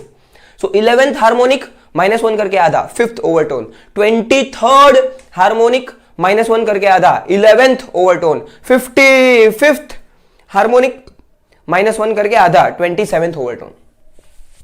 और अगर ओवरटोन दिया है तो डबल करके +1, ओवरटोन दिया है तो डबल करके +1, कि भाई ये कौन सा ओवरटोन है, फर्स्ट ओवरटोन है, फर्स्ट ओवरटोन 1 का डबल 2 +1 3 हो गया ना, 3n। ये कौन सा ओवरटोन है, सेकंड ओवरटोन, सेकंड का डबल 4, 4 में +1 कितना हो गया 5। तो ओवरटोन दिया है तो 2p+1 करेंगे। Fifth overtone is 2p+1 harmonic. अगर 10th ओवरटोन है तो 21st हार्मोनिक, 8th ओवरटोन है तो 17th हार्मोनिक, 5th ओवरटोन है तो 11th हार्मोनिक, डबल करके +1। और अगर हार्मोनिक से ओवरटोन में आना है तो पहले -1 करेंगे, देन डिवाइड बाय 2 करेंगे, ठीक है। ओपन पाइप में भी सेम है, यहां पर n 2n 3n 4n 5n सब होता है, लेकिन यहां पर जो है एंटी नोड ज्यादा होता है नोड से। एंटी नोड इज नोड +1, देखो ऑब्जर्व करना जैसा है, यहां पर नोड इज एंटी नोड +1, यहां पर node is equal to antinode, और यहां पर antinode is equal to node +1। So this is first harmonic, no overtone. Second harmonic first overtone, third harmonic second overtone, fourth harmonic third overtone, fifth harmonic fourth overtone. So nth harmonic होगा तो n-1 overtone होगा, मतलब 10th harmonic 9th overtone, और nth overtone होगा तो n+1 करेंगे, मतलब 5th overtone होगा तो p+1 हार्मोनिक होगा। ये और ये बहुत सिमिलर है फॉर्मूला के हिसाब से, मतलब वेरिएशन जो होता है ना, हार्मोनिक ओवरटोन, तकलीफ यहां पर है, लेकिन मैं बताऊंगा कैसे याद करेंगे। तो शॉर्ट में लास्ट के थोड़े टाइम में इसको ही रिवाइज कर लेते हैं। इसकी fundamental frequency n = 1/2L√T/m, this is fundamental V/4L, this is fundamental V/2L। यहां पर number of node is equal to antinode +1, number of node is equal to number of antinode, number of antinode is equal to number of node +1। यहां पर all harmonics are present, यहां पर all harmonics are present, यहां पे only odd harmonics are present. और अगर fifth overtone दिया है तो 2p+1 करेंगे, बोले तो fifth overtone 11th harmonic, 9th overtone 19th harmonic, 4th overtone 9th harmonic, वैसा। यहां पर फिफ्थ ओवरटोन दिया है, यहां पर फिफ्थ ओवरटोन दिया है, तो ये दोनों में p+1 करेंगे। Fifth overtone sixth harmonic, third overtone fourth harmonic, first overtone second harmonic, 12th overtone 13th harmonic, like that. So this is simple. उसको ना आप एकदम ट्रिक में बिठा देंगे तो बहुत ही सिंपल होगा, इसके बेसिस पे न्यूमेरिकल आता है, ठीक है, और ये डिराइव करना आएगा तो भी बहुत सिंपल है। देन एंड करेक्शन होता है 0.3D which is 0.6R। Close में एक ही बाजू एंड करेक्शन होगा, ओपन में दोनों बाजू एंड करेक्शन होगा। And then we have a theoretical part of resonance. So आप ऐसे पढ़ना अच्छे से, तो ऐसे ही मजा करते रहिए, नई नई बातें जानते रहिए। आप फिजिक्स पढ़ते रहिए, मैं फिजिक्स पढ़ाता रहूंगा, क्योंकि फिजिक्स हमारा, फिजिक्स तुम्हारा। नमस्कार। तदेजति तन्नयजति तद्दूरे तद्वन्तिके तदंतरस्य सर्वस्य तदु सर्वस्यास्य बाह्यतः। So this is not the end, because we have the ninth session, ninth chapter, kinetic theory of gases and radiation. So I expect you, see you all there at the ninth session, kinetic theory of gases and radiation. Thank you.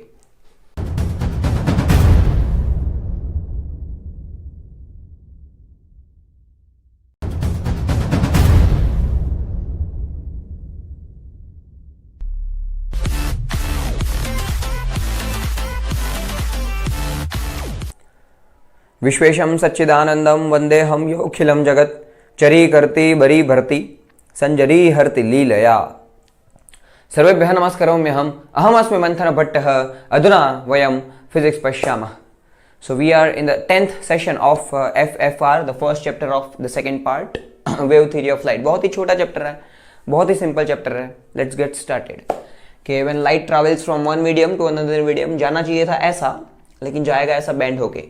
So when light travels from one medium to another medium, it bends, बरोबर, and that bending is known as refraction। So Snell's law follow करेंगे अगर, so refractive index of second medium with respect to first medium is V1 by V2, lambda 1 by lambda 2, sin I by sin R, and इसको उल्टा करेंगे mu2 by mu1। ये बहुत simple है। Actual 12th का topic यहाँ से start हो रहा है, न्यूटन कॉर्पस्कुलर थियरी। सो न्यूटन कॉर्पस्कुलर थियरी में न्यूटन जी ने कहा कि light travels in a form of particles, small particles, and वो स्मॉल पार्टिकल को नाम दिया कॉर्पसल्स।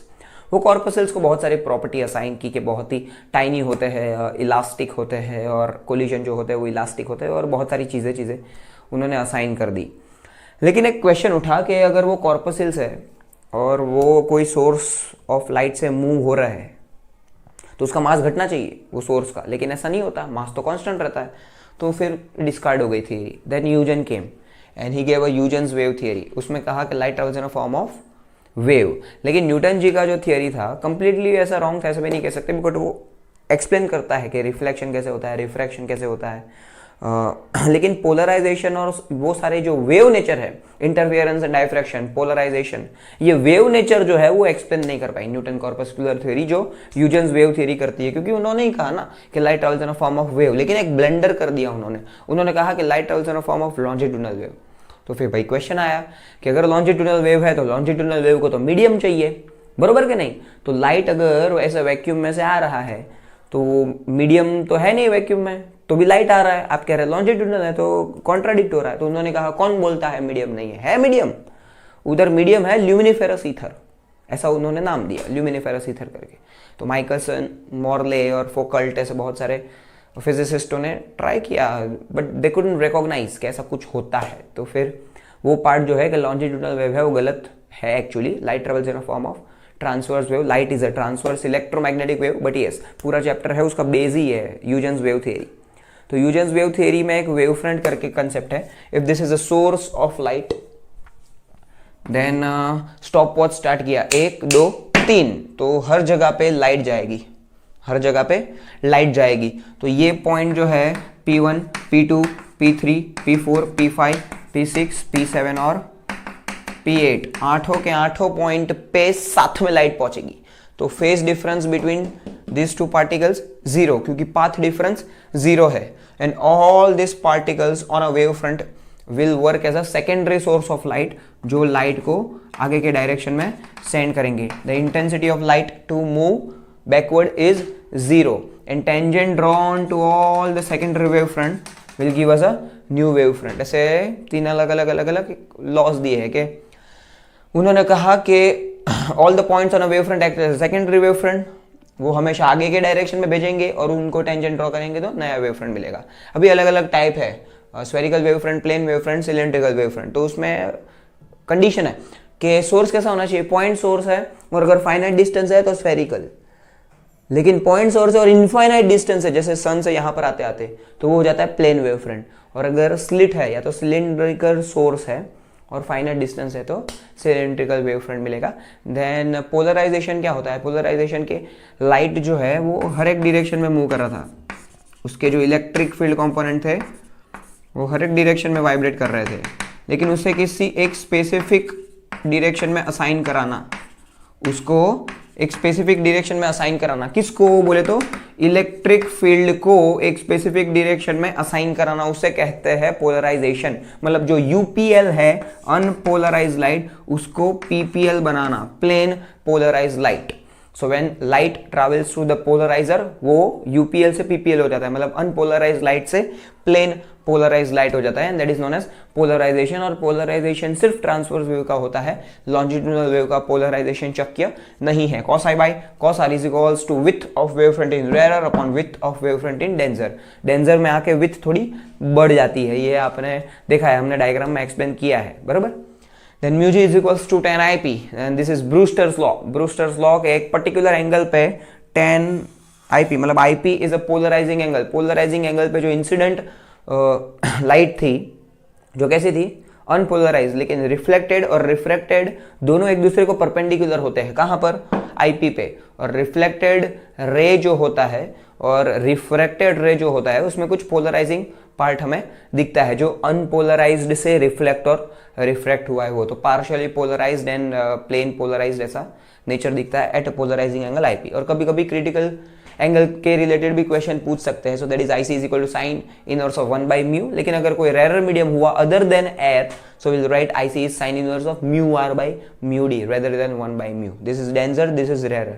एयर हुआ तो 1, लेकिन अगर कोई दूसरा हुआ तो mu R by mu D. Red shift, blue shift. Red shift मतलब रेड का वेवलेंथ ज्यादा होता है, वेवलेंथ बढ़ेगा मतलब बॉडी दूर जा रहा है। ब्लू का वेवलेंथ कम होता है, वेवलेंथ घटेगा मतलब बॉडी नजदीक आ रहा है। सो कोई भी एक लाइट है, लाइट सोर्स अगर नजदीक आ रहा है बहुत ही स्पीड से 3 × 10⁸ मीटर पर सेकंड से, तो इट विल अपीयर ब्लू, वो ब्लू शिफ्ट होगा, वो डॉपलर इफेक्ट है लाइट का।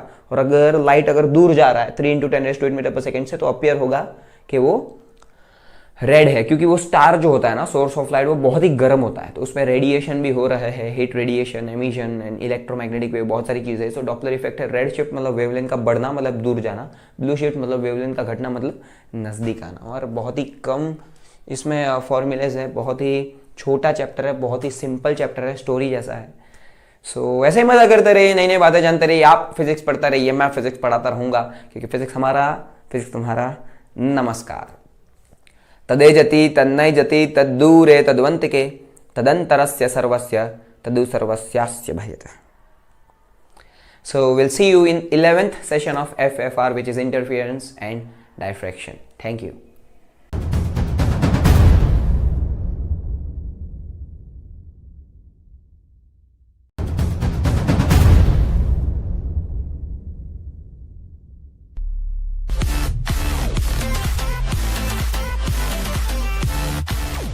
विश्वेशं सच्चिदानंदं वंदेहम योखिलं जगत चरी करती बरी भरती संजरी हरति लीलया। सर्वेभ्यः नमस्कारोम्यहम् अहमस्मि मंथन भट्टः। अधुना वयं फिजिक्स पश्यामः। So right now we are in 11th session of FFR. I repeat 11th session of FFR यानी fast formula revision, that's interference and diffraction. Very interesting chapter, इसका प्रैक्टिकल बहुत इंटरेस्टिंग है, बट कल ही आपका एग्जाम है। So let's discuss on this के interference and diffraction जो है उसमें पहले तो आप कंस्ट्रक्टिव और डिस्ट्रक्टिव इंटरफेरेंस का कंडीशन समझ लो। कंस्ट्रक्टिव यानी इवन मल्टीपल और डिस्ट्रक्टिव यानी ऑड मल्टीपल, ये दिमाग में बिठा दो। Constructive interference even multiple, path difference even multiple of λ/2, phase difference even multiple of pi. Destructive interference odd multiple of path difference मतलब ऑड मल्टीपल ऑफ λ/2 और phase difference odd multiple of pi. Path difference even multiple of λ/2 मतलब 2n into λ/2 मतलब n lambda, मतलब integral multiple of lambda, λ2, λ3, λ4, λ5, λ and so on. And even multiple of pi यानी 0, 2 पाई, 4 पाई, then 6 पाई, 8 पाई, 10 पाई वगैरह वगैरह वगैरह। This is the condition of constructive interference. लेकिन destructive में odd होता है, फेज डिफरेंस और पाथ डिफरेंस दोनों का मल्टीपल। सो फेज डिफरेंस क्या होगा, पाई, 3 पाई, 5 पाई, 7 पाई, 9 पाई, 11 पाई वगैरह वगैरह। और पाथ डिफरेंस होगा lambda by 2 3, lambda by 2 5, lambda by 2 7, lambda by 2 9, lambda by 2। तो odd multiple of path difference and phase difference destructive, even multiple of path difference and phase difference constructive, that's it. तो constructive interference जब होता है तब हमें bright band मिलती है जिसकी इंटेंसिटी 4i होती है, और डिस्ट्रक्टिव इंटरफेरेंस होता है तब हमें डार्क बैंड मिलती है जिसकी इंटेंसिटी 0 होती है। ये एक फॉर्मूला है, I max is proportional to a1 plus a to the whole square और I min is proportional to a1 minus a to the whole square, where a1 and a2 are the amplitude of two individual waves which are interfering at a given point. So the central bright band, हमेशा centre पे क्या मिलेगा, CBB, central bright band, क्योंकि यहां पर path difference 0 होता है। फिर first dark bright dark bright dark bright और डार्क ब्राइट, ऐसे एक यूनिफॉर्म पैटर्न मिलेगी। The distance between two consecutive bright is known as bandwidth और fringe width. The distance between two consecutive dark is also known as bandwidth और fringe width, whose formula is lambda d by d, where lambda is the wavelength of individual interfering wave। d होता है distance between the slit and screen, and small d होता है the distance between to sources, slit width कहते हैं उसे। उससे अगर उसके बीच में अगर कोई भी एक वेव के बीच में अगर यहां से दो वेव अगर आ रही है, एक है पॉइंट P1 और एक है पॉइंट P2, सो वो वेव अगर आ रही है और कोई भी एक के पाथ में आपने T थिकनेस का और म्यू रिफ्रैक्टिव इंडेक्स का मटेरियल लगा दिया तो पूरा पैटर्न शिफ्ट हो जाएगा। बैंडविड्थ उतनी की उतनी रहेगी लैम्डा डी बाई डी, लेकिन पूरा पैटर्न शिफ्ट हो जाएगा म्यू -1 टी फैक्टर से, तो वो जाएगा D by D mu -1 into T. This is known as fringe shift. Then Young's double slit experiment हो, चाहे वो फ्रेस्नेल बाई प्रिज्म एक्सपेरिमेंट हो कि प्रिज्म को प्रिज्म के ऊपर रख के बाई प्रिज्म बनाते हैं, एंगल बहुत ही छोटा होता है, 1 डिग्री तो बचता है, हाफ डिग्री वो 1 करते हैं तो 178 179 ऐसा बचता है, बहुत ही थिन प्रिज्म होता है। लेकिन दोनों के लिए फॉर्मूला एक ही है, W is equals to lambda D by D, wavelength, distance between slit and screen and slit width. खाली ध्यान रखना है कि फ्रेस्नेल बाई प्रिज्म एक्सपेरिमेंट में D is equal to root of D1 D2 करते हैं, ये जो है हमने कॉन्जुगेट फोकाई मेथड से डिराइव किया हुआ है। Then the resolving power is 1 upon D and D is the limit of resolution. So let's understand what is limit of resolution. 2 point है अगर तो वो 2 पॉइंट का सेपरेशन कुछ तो होना चाहिए, तो अगर लिमिट ऑफ रिजोल्यूशन से ज्यादा सेपरेशन है well resolve, limit of resolution पे है जस्ट रिजोल्व, लेकिन वो सेपरेशन लिमिट ऑफ रिजोल्यूशन से कम हुआ तो अनरिजोल्व। मतलब ये 2 पॉइंट को और नजदीक लाऊं तो उसको मैं 2 अलग अलग पॉइंट से डिस्टिंग्विश नहीं कर पाऊंगा, इसीलिए वो हो जाएगा अनरिजोल्व। ठीक है, उतना हुआ कि मिनिमम है, उससे कम तो नहीं दिखेगा, ज्यादा तो दिखेगा, तो उतना मिनिमम मतलब लिमिट ऑफ रिजोल्यूशन, और उससे ज्यादा तो वेल रिजोल्व। तो well resolve, just resolve, not resolve. So उसके अलग अलग फॉर्मूला है, lambda upon 2 sine alpha, lambda upon 2 mu sine alpha, 1.22 lambda upon sine alpha. So 1.22 multiply कब करने का, जब सेल्फ ल्यूमिनस हो, स्वयं प्रकाशित, फॉर एग्जांपल सन वगैरह वगैरह। लेकिन लैम्डा अपॉन 2 साइन अल्फा कब करने का, जब नॉन सेल्फ ल्यूमिनस हो, मून है, अर्थ है वगैरह वगैरह। Then a sin theta is equals to n lambda and a sin theta is equals to 2n plus 1 by 2 lambda। एक है मिनिमा और एक है maxima. So condition of minima and condition of maxima, diffraction के लिए diffraction जाना चाहिए था सीधा, लेकिन बहुत ही नैरो स्लिट होगा तो light bends and enters in a region of geometrical shadow. This phenomenon is known as diffraction. दरवाजे को हल्का सा पतला सा खोलेंगे तो भी वो डायफ्रैक्शन दिखता है। तो ये सारे फॉर्मूलाज है, बहुत ही सिंपल फॉर्मूला है। इसमें ये interference and diffraction lengthy chapter है, डेरिवेशन सिंपल है, फॉर्मूला थोड़े है ज्यादा, लेकिन न्यूमेरिकल भी सिंपल है।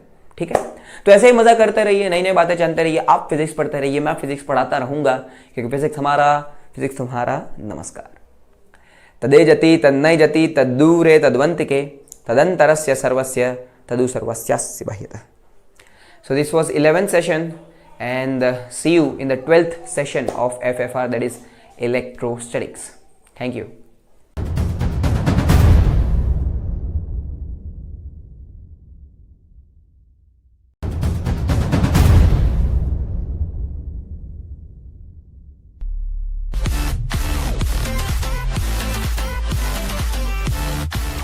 विश्वेशं सच्चिदानंदं वंदेहम योऽखिलं जगत् चरीकर्ति बरी भर्ति संजरीहर्ति लीलया।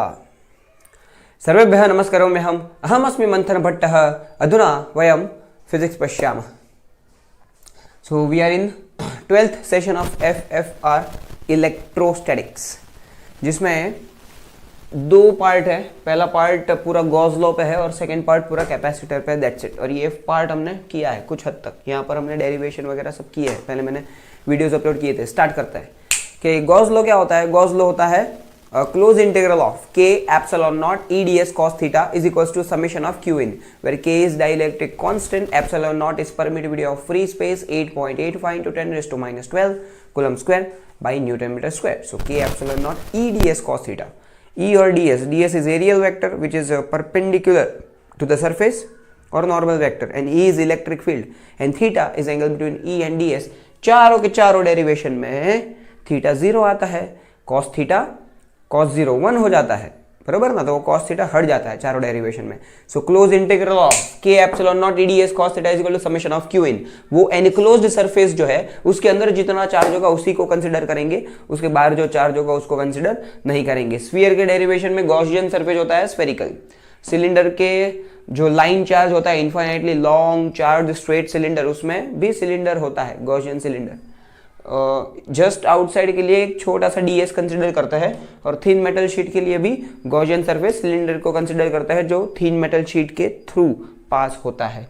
फिर force per unit area, force per unit area is sigma square upon 2k epsilon nought और half k epsilon nought e square. Same formula applies for energy per unit volume. So energy per unit volume which is known as energy density is equals to sigma square by 2k epsilon naught is equals to half k epsilon naught e square. sigma होता है charge per unit area, this is known as surface charge density. तीन होता है, linear charge density, surface charge density, volume charge density.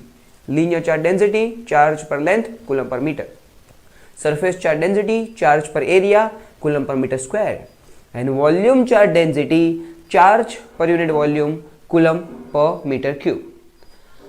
So this is all about Gauss law. Then दो theory है पूरे chapter में, एक पोलराइजेशन है, एक वेन डिग्राफ जनरेटर है, बट विल टॉक, बहुत ही कम बात करेंगे इस पे। Theoretical part I hope you will handle.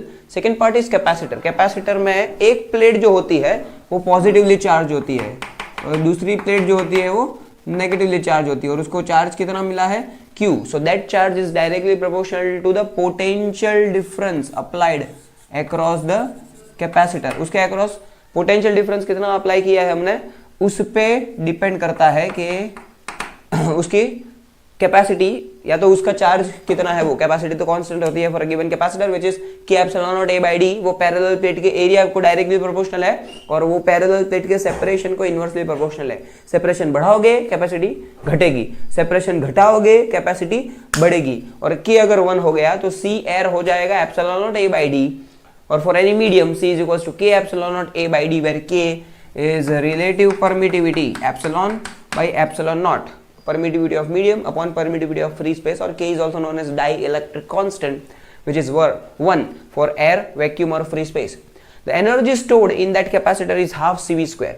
Now q is equals to cv, and when you resubstitute all the terms you will get half q square by c and half qv. तो ऐसे तीन फॉर्मूले मिल गए हमको। कौन से तीन?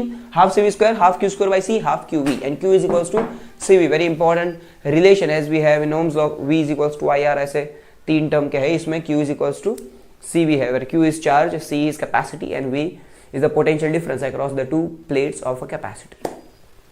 ये जो वेन डिग्राफ होता है, वेन डिग्राफ जनरेटर, उसमें बहुत हाई पोटेंशियल जनरेट करने के लिए यूज करते हैं उसको। मिलियंस ऑफ वोल्ट जनरेट हो सकता है, जिसमें दो रोलर है, वो रोलर जो है वो पुलिस अटैच्ड है और वो ऐसे कंटिन्यूअसली घूम रहे हैं, और उसमें कोम्ब होगा। कोम्ब क्या देगा? कोम्ब चार्ज देगा, बराबर। C1 और C2 ऐसे दो कोम्ब होता है, तो ऊपर जो है वो मिलियंस ऑफ वोल्ट का पोटेंशियल हमें मिल जाएगा। क्यों? क्योंकि चार्ज होता है और चार्ज का पोटेंशियल होता है, और वो सारे चार्ज जो है वो स्टैटिक है। तो वो डोम शेप जो है that is when digraph generator में पूरा इक्विपमेंट है, थियोरेटिकल पार्ट है, डायग्राम के साथ याद रखना है। एंड पोलराइजेशन में जैसे HCl होता है H प्लस Cl माइनस। सो अगर मॉलिक्यूल्स जो है वो दोनों नॉन पोलर, मतलब क्या, सेंटर ऑफ ग्रेविटी प्लस और माइनस की कोइंसाइड हो रही है, लेकिन अगर कोइंसाइड नहीं हो रही तो प्लस और माइनस स्प्लिट होंगे और डाइपोल मोमेंट आएगा P is equals to Q into 2L। और इसमें एक काई फैक्टर है CHI, एक ग्रीक सिंबल होता है ना, जिसको कहते हैं susceptibility. This is electric susceptibility. So magnetic susceptibility भी सुना है आपने मैग्नेटिज्म चैप्टर में, but this is electric susceptibility. So P is equals to chi into E, where chi is known as electric susceptibility.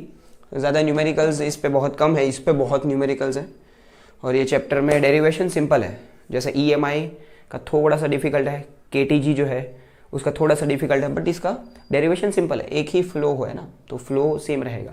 सो ऐसे मजा करते रहिए, नई नई बातें जानते रहिए, आप फिजिक्स पढ़ते रहिए, मैं फिजिक्स पढ़ाता रहूंगा, क्योंकि फिजिक्स हमारा, फिजिक्स तुम्हारा। नमस्कार। तदे जति तन्नय जति तद्दूरे तद्वंतिके तदंतरस्य सर्वस्य तदु सर्वस्यास्य बाह्यतः। So this was just 12th session of FFR. Now we'll move to the 13th session of FFR, that is current electricity. So see you there. Please be there.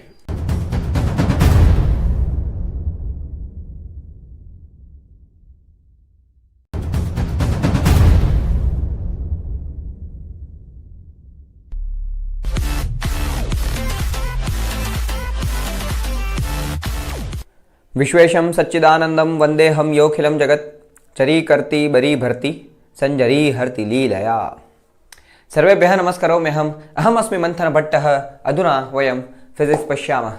So this is 15th session of FFR, fast formula revision, magnetic effect of electric current, MEC। ये बहुत ही simple chapter है, ये थोड़ा लंबा है, भले मतलब moderate है, इतना लंबा भी नहीं बहुत छोटा भी नहीं, लेकिन सिंपल चैप्टर है। 3 पार्ट में डिवाइड करो। First part Ampere circuital law, second part MCG यानी मूविंग कॉइल गैल्वेनोमीटर, और थर्ड पार्ट यानी cyclotron. Simple, done. So first part जो है एम्पियर सर्किटल लॉ, उसका फॉर्मूला याद रहना चाहिए, line integral of B bar dot DL bar is equals to mu naught times I, और यहाँ पर I इन लिखा है, मतलब वो एम्पियर इन लूप के अंदर होना चाहिए। तो 3 एप्लीकेशन है, 3 डेरिवेशन है टेक्स्ट बुक में, हमारे सिलेबस में HSC के, infinite long straight current carrying conductor, solenoid और टॉरॉइड।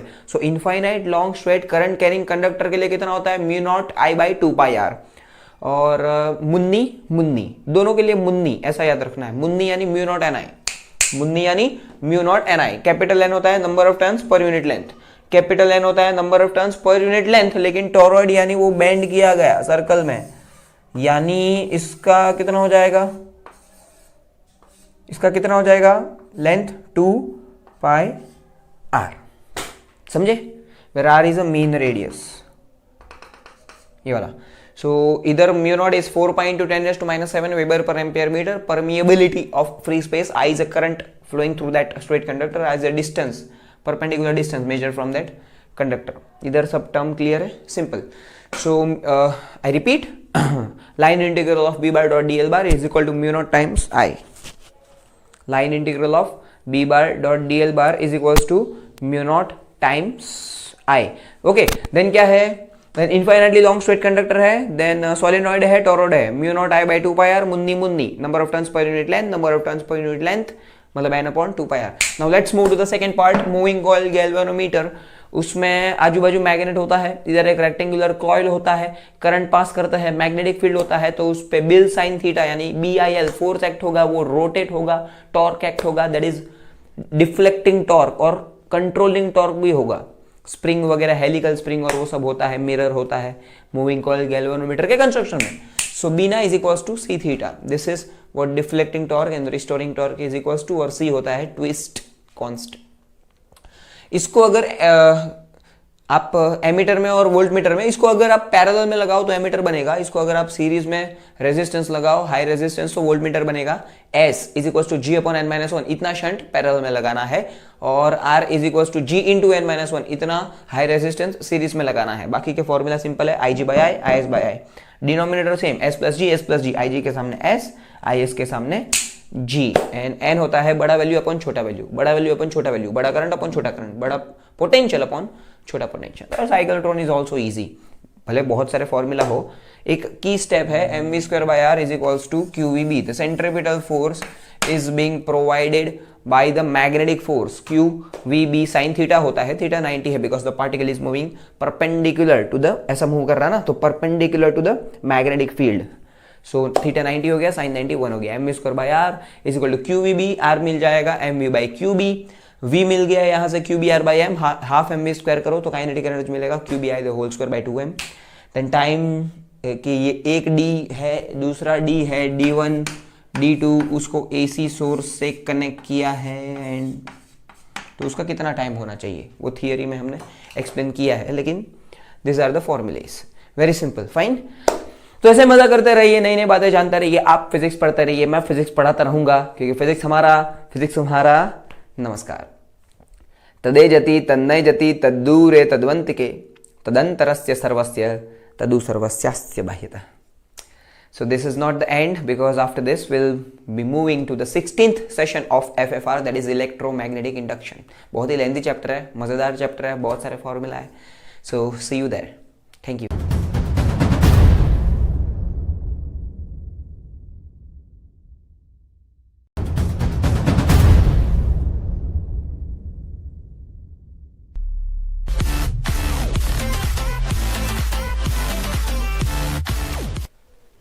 विश्वेशं सच्चिदानंदं वंदेहम योऽखिलं जगत् चरीकर्ति बरी भर्ति संजरी हर्ति लीलया। सर्वेभ्यः नमस्कारोऽहम् अहमस्मि मंथन भट्टः। अधुना वयं फिजिक्स पश्यामः। So we are in the 16th session of FFR, fast formula revision, electromagnetic induction. Actually this is very lengthy chapter, क्योंकि इसमें दो पार्ट है ना, इलेक्ट्रोमैग्नेटिक इंडक्शन और एसी सर्किट, ये दोनों कंपाइल किए हैं। एंट्रेंस में अलग अलग है लेकिन टेक्स्ट बुक में साथ में है। So let's discuss that. Okay, it starts with the Faraday law of electromagnetic induction. Faraday law of electromagnetic induction में दो है, first law, second law. So Faraday first law is whenever there is change of magnetic flux associated with the coil, EMF is induced in a coil. And second law is magnitude देता है कि the magnitude of that induced EMF is directly proportional to rate of change of flux, मतलब d phi by dt. और Lenz law कहता है minus of D phi by D T. वो minus क्यों आता है? क्योंकि लेंज लॉ कहता है कि वो जो इंड्यूस्ड ईएमएफ है उसको जिसने प्रोड्यूस किया, इंड्यूस्ड ईएमएफ को प्रोड्यूस किसने किया? Rate of change of flux ने। तो उस rate of change of flux को ही अपोज करता है ये इंड्यूस्ड ईएमएफ। मतलब ये जो करंट है जो इंड्यूस्ड हुआ है, उस करंट को जिसने इंड्यूस कराया उसी को वो अपोज करेगा। Hence this is negative sign and we have a lot to discuss, and theory part में हमने डिस्कस किया है। So E is equal to minus D phi by D, that is Lenz law. But we must know कि flux जो change हो रहा है, actually magnetic flux होता क्या है? तो magnetic flux is a product of B into A। So weber per metre square into metre square. So weber ऐसा यूनिट होता है मैग्नेटिक फ्लक्स का। और ये समझो एरियल वेक्टर है ds, which is always normal और always perpendicular to the surface. And E bar electric field होता है, सॉरी ये B आना चाहिए। So B is magnetic field vector. So angle between magnetic field vector and areal vector is known as वो angle क्या होता है? Theta. And that theta is angle between B bar and ds bar. So flux is a dot product of B bar and ds bar. So B dot ds becomes B ds cos theta. जब theta 0 होगा flux maximum होगा, जब theta 90 होगा flux minimum होगा। आप ध्यान में रखो कि थीटा क्या है? Theta is angle between B bar and ds bar, that's it. Then Lenz law में कुछ समझना है कि towards motion like pole formation, away motion unlike pole formation. North pole बनाने के लिए हमेशा एंटी क्लॉकवाइज चाहिए, हमेशा, और साउथ पोल बनाने के लिए क्लॉकवाइज करंट चाहिए। सो नॉर्थ पोल है, ये करंट कैसा चाहिए? Anti clockwise. और टुवर्ड्स मोशन कैसा? लाइक पोल फॉर्मेशन, क्योंकि ये नजदीक आ रहा है तो उसको दूर भेजना है, रिपल करना है, अपोज करना है, तो ये नॉर्थ होना चाहिए। ये दूर जा रहा है तो उसको खींचना है, तो ये साउथ होना चाहिए। ये नजदीक आ रहा है तो उसको धक्का देना है, रिपल करना है, तो ये साउथ आना चाहिए। ये दूर जा रहा है तो उसको खींचना है, तो ये नॉर्थ होना चाहिए। और नॉर्थ के लिए एंटी क्लॉकवाइज करंट और साउथ के लिए क्लॉकवाइज करंट, ये हमेशा ध्यान रखना है। Magnetic effect of electric current और मैग्नेटिज्म में भी ये फंडा राइट हैंड थंब रूल से कैसे अंडरस्टैंड करता है वो हमने समझा है। Now self induction and mutual induction. Self induction में क्या होता है ना कि मैंने शीरा बनाया और मैंने खाया, और म्यूचुअल इंडक्शन में क्या होता है? मैंने शीरा बनाया, मेरे दोस्त को भी खिलाया। मतलब self induction, whenever there is change of magnetic flux in a coil, EMF is induced in the same coil. So वो है self induction. And mutual induction, whenever there is change of magnetic flux in a primary coil, there will be induced EMF in a secondary coil which is associated with it. मतलब इसमें change हुआ, इसमें induced हुआ। मैंने शीरा बनाया, मैंने खाया, लेकिन इसमें चेंज हुआ, उसमें इंड्यूस्ड हुआ। मैंने शीरा बनाया लेकिन दोस्त को खिलाया, लेकिन इसमें भी मैंने तो खाया ही, मतलब सेल्फ इंडक्शन तो होगा ही। ये जनरल मिसकंसेप्शन होता है कि म्यूचुअल इंडक्शन दूसरे कॉइल में है, अरे लेकिन उसमें चेंज हुआ तो उसमें तो इंड्यूस होगा ही ना। तो यहां पर सेल्फ और म्यूचुअल दोनों है, और यहां पर सिर्फ सेल्फ है। Then transformer. ट्रांसफॉर्मर में क्या? एक प्राइमरी है, एक सेकेंडरी है। सेकेंडरी अगर ज्यादा तो स्टेप अप, सेकेंडरी अगर कम तो step down. So number of turns अगर ज्यादा होंगे तो step up, number of turns अगर कम होंगे तो step down. So ES by EP is equal to NS by NP is equals to IP by IS, उल्टा हो जाता है। And what is power? E into I। तो एफिशिएंसी होती है output upon input, output power upon input power. So ES IS upon EP IP, that's the efficiency of the transformer. And then the generator, dynamo की एक coil है, उसको घुमा रहे हैं मैग्नेटिक फील्ड में, तो कुछ EMF इंड्यूस्ड होगा, वो अल्टरनेटिंग करंट होगा. E equals to E naught sine omega T, मतलब ये वेरिएबल है, साइन वेव के हिसाब से जाएगा. 230 वोल्ट होता है और 50 हर्ट्ज होता है नॉर्मली.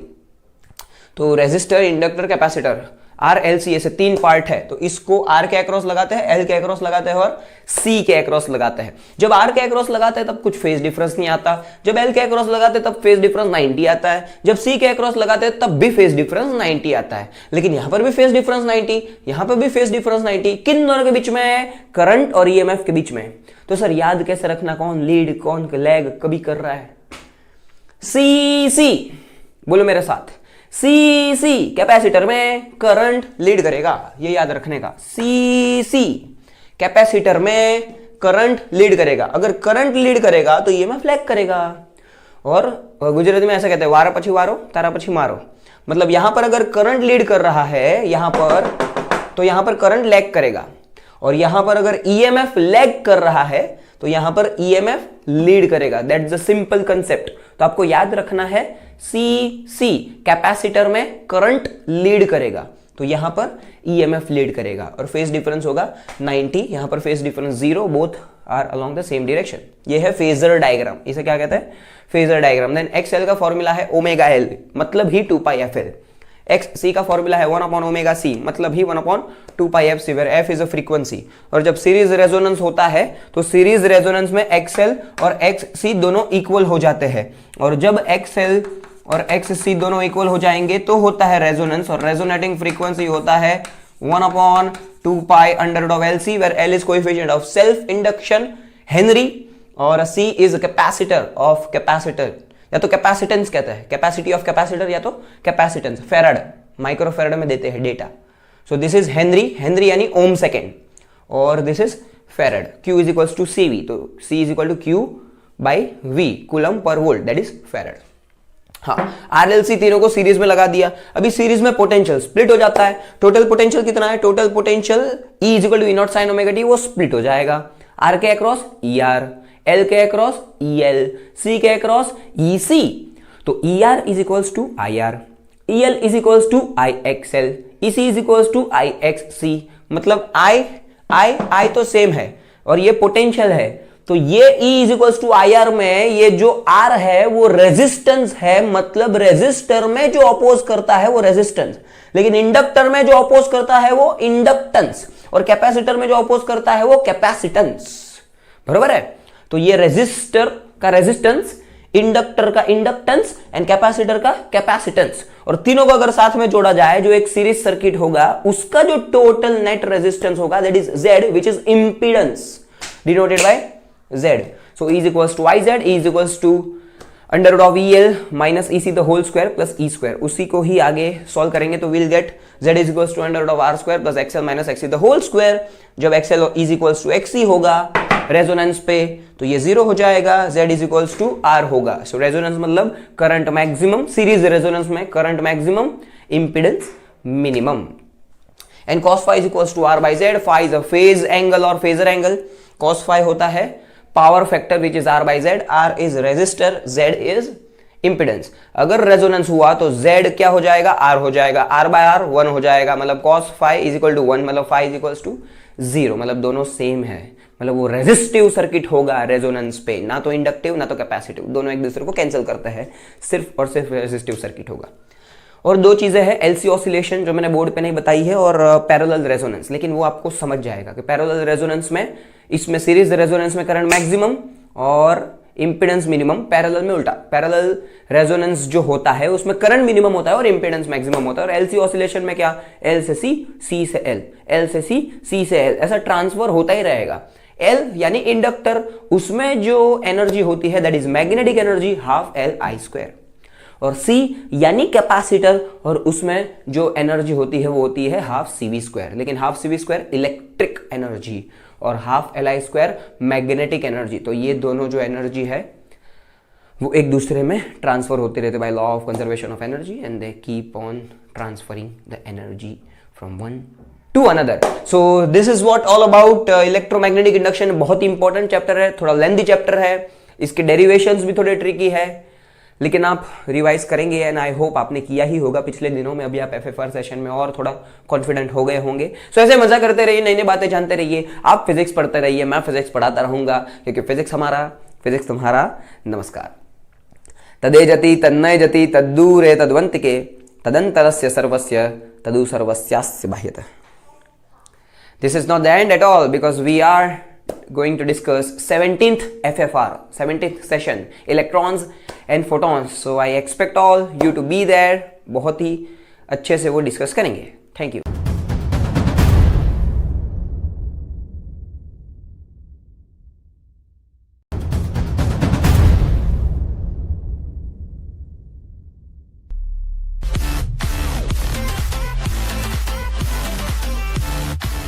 विश्वेशम सच्चिदानंदम वंदेहम योखिलम जगत चरी करती बरी भरती संजरी हरति लीलया. सर्वेभ्यः नमस्कारोऽहम् अहमस्मि मंथन भट्टः. अधुना वयम फिजिक्स पश्यामः. So we are in 17th session of FFR, fast formula revision, electrons and photons. ये बहुत ही छोटा सा चैप्टर है, बहुत ही सिंपल सा चैप्टर है. 2-3 ग्राफ है जो बहुत इंपॉर्टेंट है, और इसमें पूरे चैप्टर में फॉर्मूला तो एक ही है, इक्वेशन तो एक ही है, आइंस्टाइन्स फोटो इलेक्ट्रिक इक्वेशन. पूरा खेल इस पर है, जो बहुत ही सिंपल है. It is based on law of conservation of energy. जितना एनर्जी फोटोन को मिला, कहां से, जितना एनर्जी फोटोन देगा किसको, इलेक्ट्रॉन को, मतलब जितना एनर्जी इलेक्ट्रॉन को मिला कहां से, फोटोन से, वो सारा का सारा एनर्जी वो काइनेटिक एनर्जी में यूज कर सकता था. लेकिन कुछ हिंड्रेंस है, उसे कहते हैं वर्क फंक्शन. क्योंकि समझो जेल है, जेल के लोखंड के बार्स है, तो यहां से सेवियर्स है जो उसको बचाने के लिए आ रहे हैं, तो 100 जूल लेकर आ रहे हैं. लेकिन कुछ एनर्जी ना ये जेल को तोड़ने में जाएगी, 2 जूल, 5 जूल, 10 जूल, तो बच्ची कितनी, 10 जूल अगर गई तो बच्ची कितनी, 90. 100 जूल लेकर आए, 10 जूल गई तो बच्ची कितनी, 90. तो उनको कितना दे पाएंगे, 90 जूल. मतलब जितना फोटोन के पास एनर्जी है वो सारा का सारा इलेक्ट्रॉन को नहीं मिलेगा. तो वो वर्क फंक्शन है, minimum amount of energy required by a photon to take electron just outside the metal surface. वो ऑर्बिट से जस्ट फ्री करने के लिए, just to free an electron, and then electron move करते रहेगा. तो कैथोड होता है, एनोड होता है, ऐसा एक डायग्राम है टेक्स्ट बुक में, आप प्रीफर कर सकते हैं, but we are more bother about फॉर्मूले. So h nu is equals to phi not plus K max. Phi not होता है h nu not. Work function जो होता है वो होता है h nu not, where nu not is threshold frequency. Threshold frequency यानी मिनिमम फ्रीक्वेंसी. उससे कम फ्रीक्वेंसी हुई नहीं चलेगा, उससे ज्यादा फ्रीक्वेंसी हुई तो चलेगा. और ई होता है एच न्यू. ई क्या होता है, h nu, where nu is the frequency, h is Planck's constant 6.63 into 10⁻34 joule second. और nu होता है एनर्जी. अगर ज्यादा एनर्जेटिक हुआ तो चलेगा, लेकिन न्यू नॉट से कम हुआ तो नहीं चलेगा. ठीक है. फ्रीक्वेंसी बढ़ाना यानी एनर्जी बढ़ाना. ठीक है.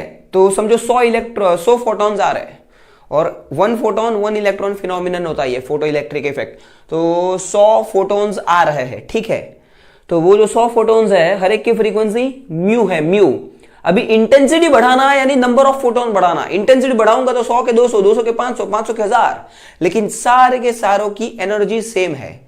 तो एक होता है मिनिमम पोटेंशियल, ताकि इलेक्ट्रॉन ना, ये ऐसा डायग्राम है कि यहां से इंसिडेंट हो रहा है, और एक प्लेट यहां पर, एक प्लेट यहां पर, और इलेक्ट्रॉन आगे जा रहा है.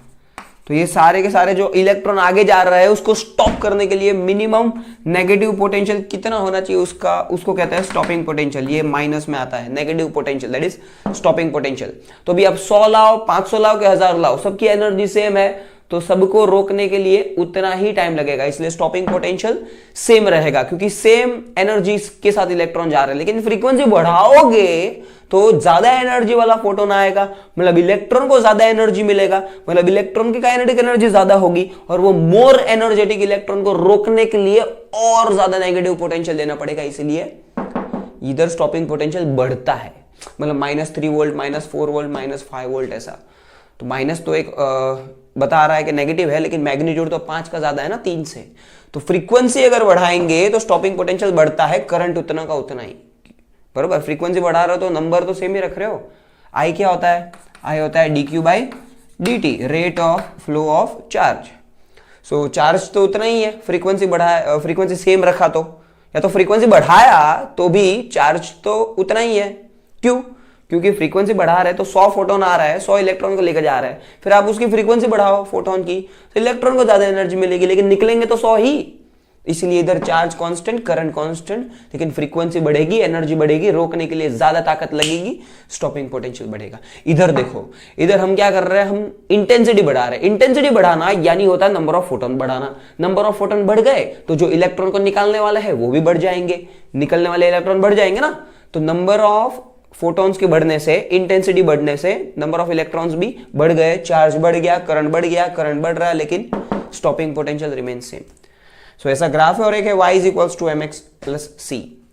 सो y एक्सिस पे काइनेटिक एनर्जी रखा है, x एक्सिस पे न्यू को यानी फ्रीक्वेंसी को रखा है, और kinetic energy is equals to h nu minus h nu not, y is equals to mx plus c, where c is y intercept, negative आ रहा है इसीलिए नेगेटिव y इंटरसेप्ट है।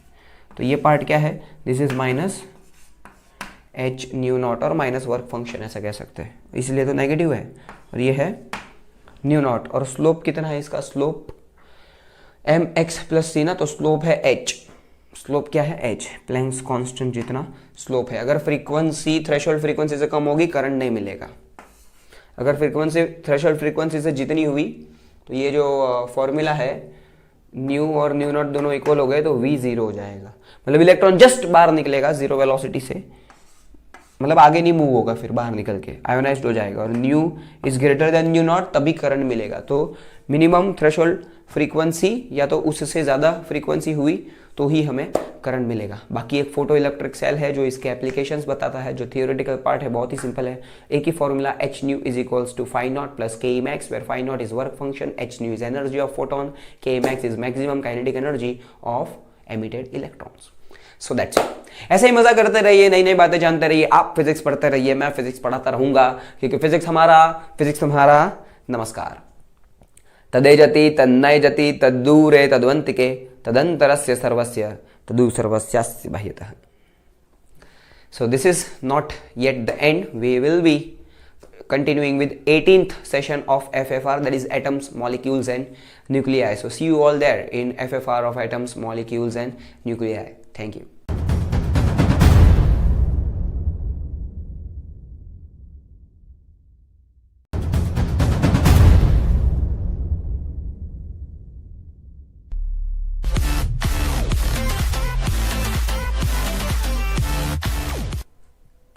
विश्वेशं सच्चिदानंदं वंदेहम योखिलं जगत चरी करती बरी भरती संजरी हरति लीलया। सर्वेभ्यः नमस्कारोऽहम् अहमस्मि मंथन भट्टः। अधुना वयं फिजिक्स पश्यामः। So right now we are in 18th session of FFR, fast formula revision, atoms, molecules and nuclei. थोड़ा लेंथी चैप्टर है बट सिंपल है क्योंकि वेल फॉर्मेटेड है। सो बोहर्स 3 पोस्टुलेट क्या होता है उसी से स्टार्ट होता है। First postulate, the centripetal force is provided by electrostatic force. When electron revolves around a nucleus the necessary centripetal force is provided by electrostatic force. So mv² by r is equals to 1/4 pi epsilon naught e² by r²।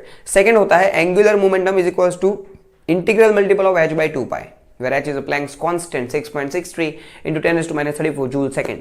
So L is equals to mvr जो होता है angular momentum is equals to n times h by 2 pi, where n is number of orbit, first, second, third, fourth वगैरह वगैरह।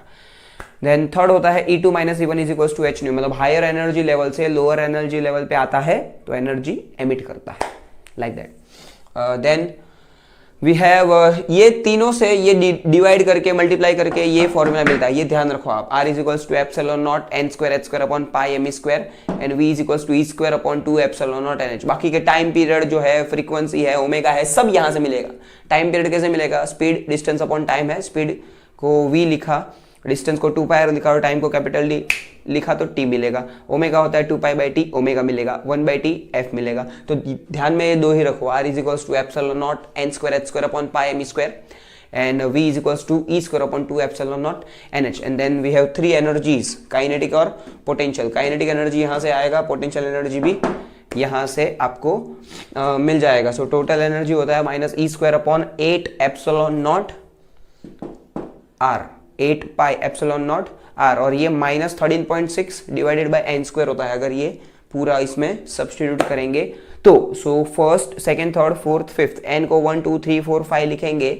सो -13.6 by 1, -13.6 by 4, -13.6 by 9, -13.6 by 16, -13.6 by 25 will give you -13.6, -3.4, -1.51, -0.85 and -0.54 electron volt respectively first, second, third, fourth, fifth. अभी hydrogen spectrum होता है Lyman, Balmer, Paschen, Brackett, Pfund. ऊपर कहीं से भी first पे आए तो लाइमन, ऊपर कहीं से भी सेकंड पे आए तो बाल्मर, कहीं से भी थर्ड पे आए तो पास्चन, कहीं से भी फोर्थ पे आए तो ब्रैकेट, और कहीं से भी फिफ्थ पे आए तो फंड। एंड उसका फॉर्मूला होता है 1/λ is equals to r 1/m1 square minus 1/n2 square. n1 होता है जहां पर आ रहा है, n2 होता है जहां से आ रहा है। Fine. Then mass defect, total mass capital M है, लेकिन नंबर ऑफ प्रोटॉन कितना है Z, और नंबर ऑफ न्यूट्रॉन कितना है A माइनस Z, क्योंकि ये एटॉमिक मास होता है प्रोटॉन प्लस न्यूट्रॉन, और ये होता है सिर्फ प्रोटॉन। तो Z is number of proton, एक प्रोटॉन का मास है MP, ऐसे Z प्रोटॉन है तो ZMP। A माइनस Z होता है number of neutron, so A minus Z, एक न्यूट्रॉन का मास है Mn, so A minus Z Mn minus M। सो वो दोनों को सब्ट्रैक्ट करेंगे तो हमें कुछ मास डिफेक्ट मिलता है, ये दोनों सेम नहीं होता, ये नॉन जीरो आता है। एंड वही मास एनर्जी कन्वर्जन होता है कि यूरेनियम है वो थोरियम और हीलियम में कन्वर्ट हुआ तो कुछ एनर्जी फ्यूजन में रिलीज हुई होगी। तो रेडियो एक्टिव डीके होता है कि समझो कोई कैंसर बैक्टीरिया है वो ग्रोथ हो रहा है, लेकिन कुछ डीके हो रहा है, यूरेनियम है या तो कोई भी रेडियम है, रेडियो एक्टिव मटेरियल है, वो डीके हो रहा है, तो वो डीके होता है वो एक्सपोनेंशियल होता है, तो ये डीके हो रहा है तो rate of decay dN/dt is directly proportional to amount present at that time, और प्रोपोर्शनलिटी हटा के माइनस आता है। ये माइनस क्यों आता है, क्योंकि वो क्या हो रहा है एक्चुअली में डिक्रीज हो रहा है। So dN/dt is equals to minus into lambda n, where lambda is known as a decay constant and n is equals to n naught e raised to minus lambda t, where lambda is decay constant, t is time and e is exponential factor है।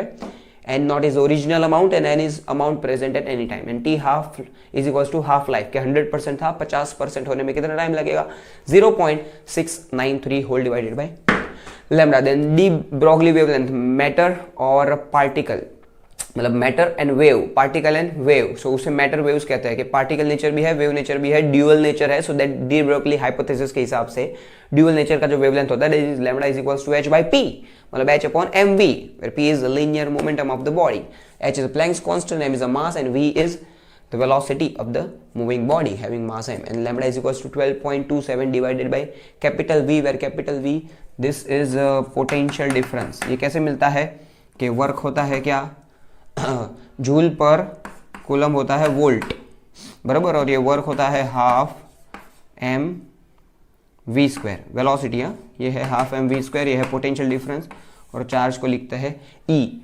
M पता है mass of electron, ई पता है, तो सबको substitute करके lambda is equals to h upon m v में substitute करके फाइनली ये एक्सप्रेशन आता है 12.27 upon root of v, where v is potential difference. Then last में एक एक्सपेरिमेंट है डेविसन जर्मर एक्सपेरिमेंट, उसमें सिर्फ ये वैल्यू याद रखो 50 डिग्री 54 वोल्ट, उस पर वो जो स्कैटरिंग होता है उसका मैक्सिमम वैल्यू उस पर मिलता है 50 डिग्री 54 वोल्ट। वो पूरा सा डायग्राम दिया है, थियोरेटिकल पार्ट है, वो आप अच्छे से कर सकते हैं। तो ये इतने फॉर्मूला रखो याद, थोड़े से डिफिकल्ट है लेकिन हाँ याद रखो, रिवाइज करो, आराम से हो जाएंगे। तो ऐसे मजा करते रहिए, नई नई बातें जानते रहिए, आप फिजिक्स पढ़ते रहिए, मैं फिजिक्स पढ़ाता रहूंगा, क्योंकि फिजिक्स हमारा, फिजिक्स तुम्हारा।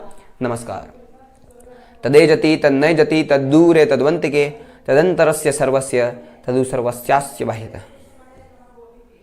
Thank you.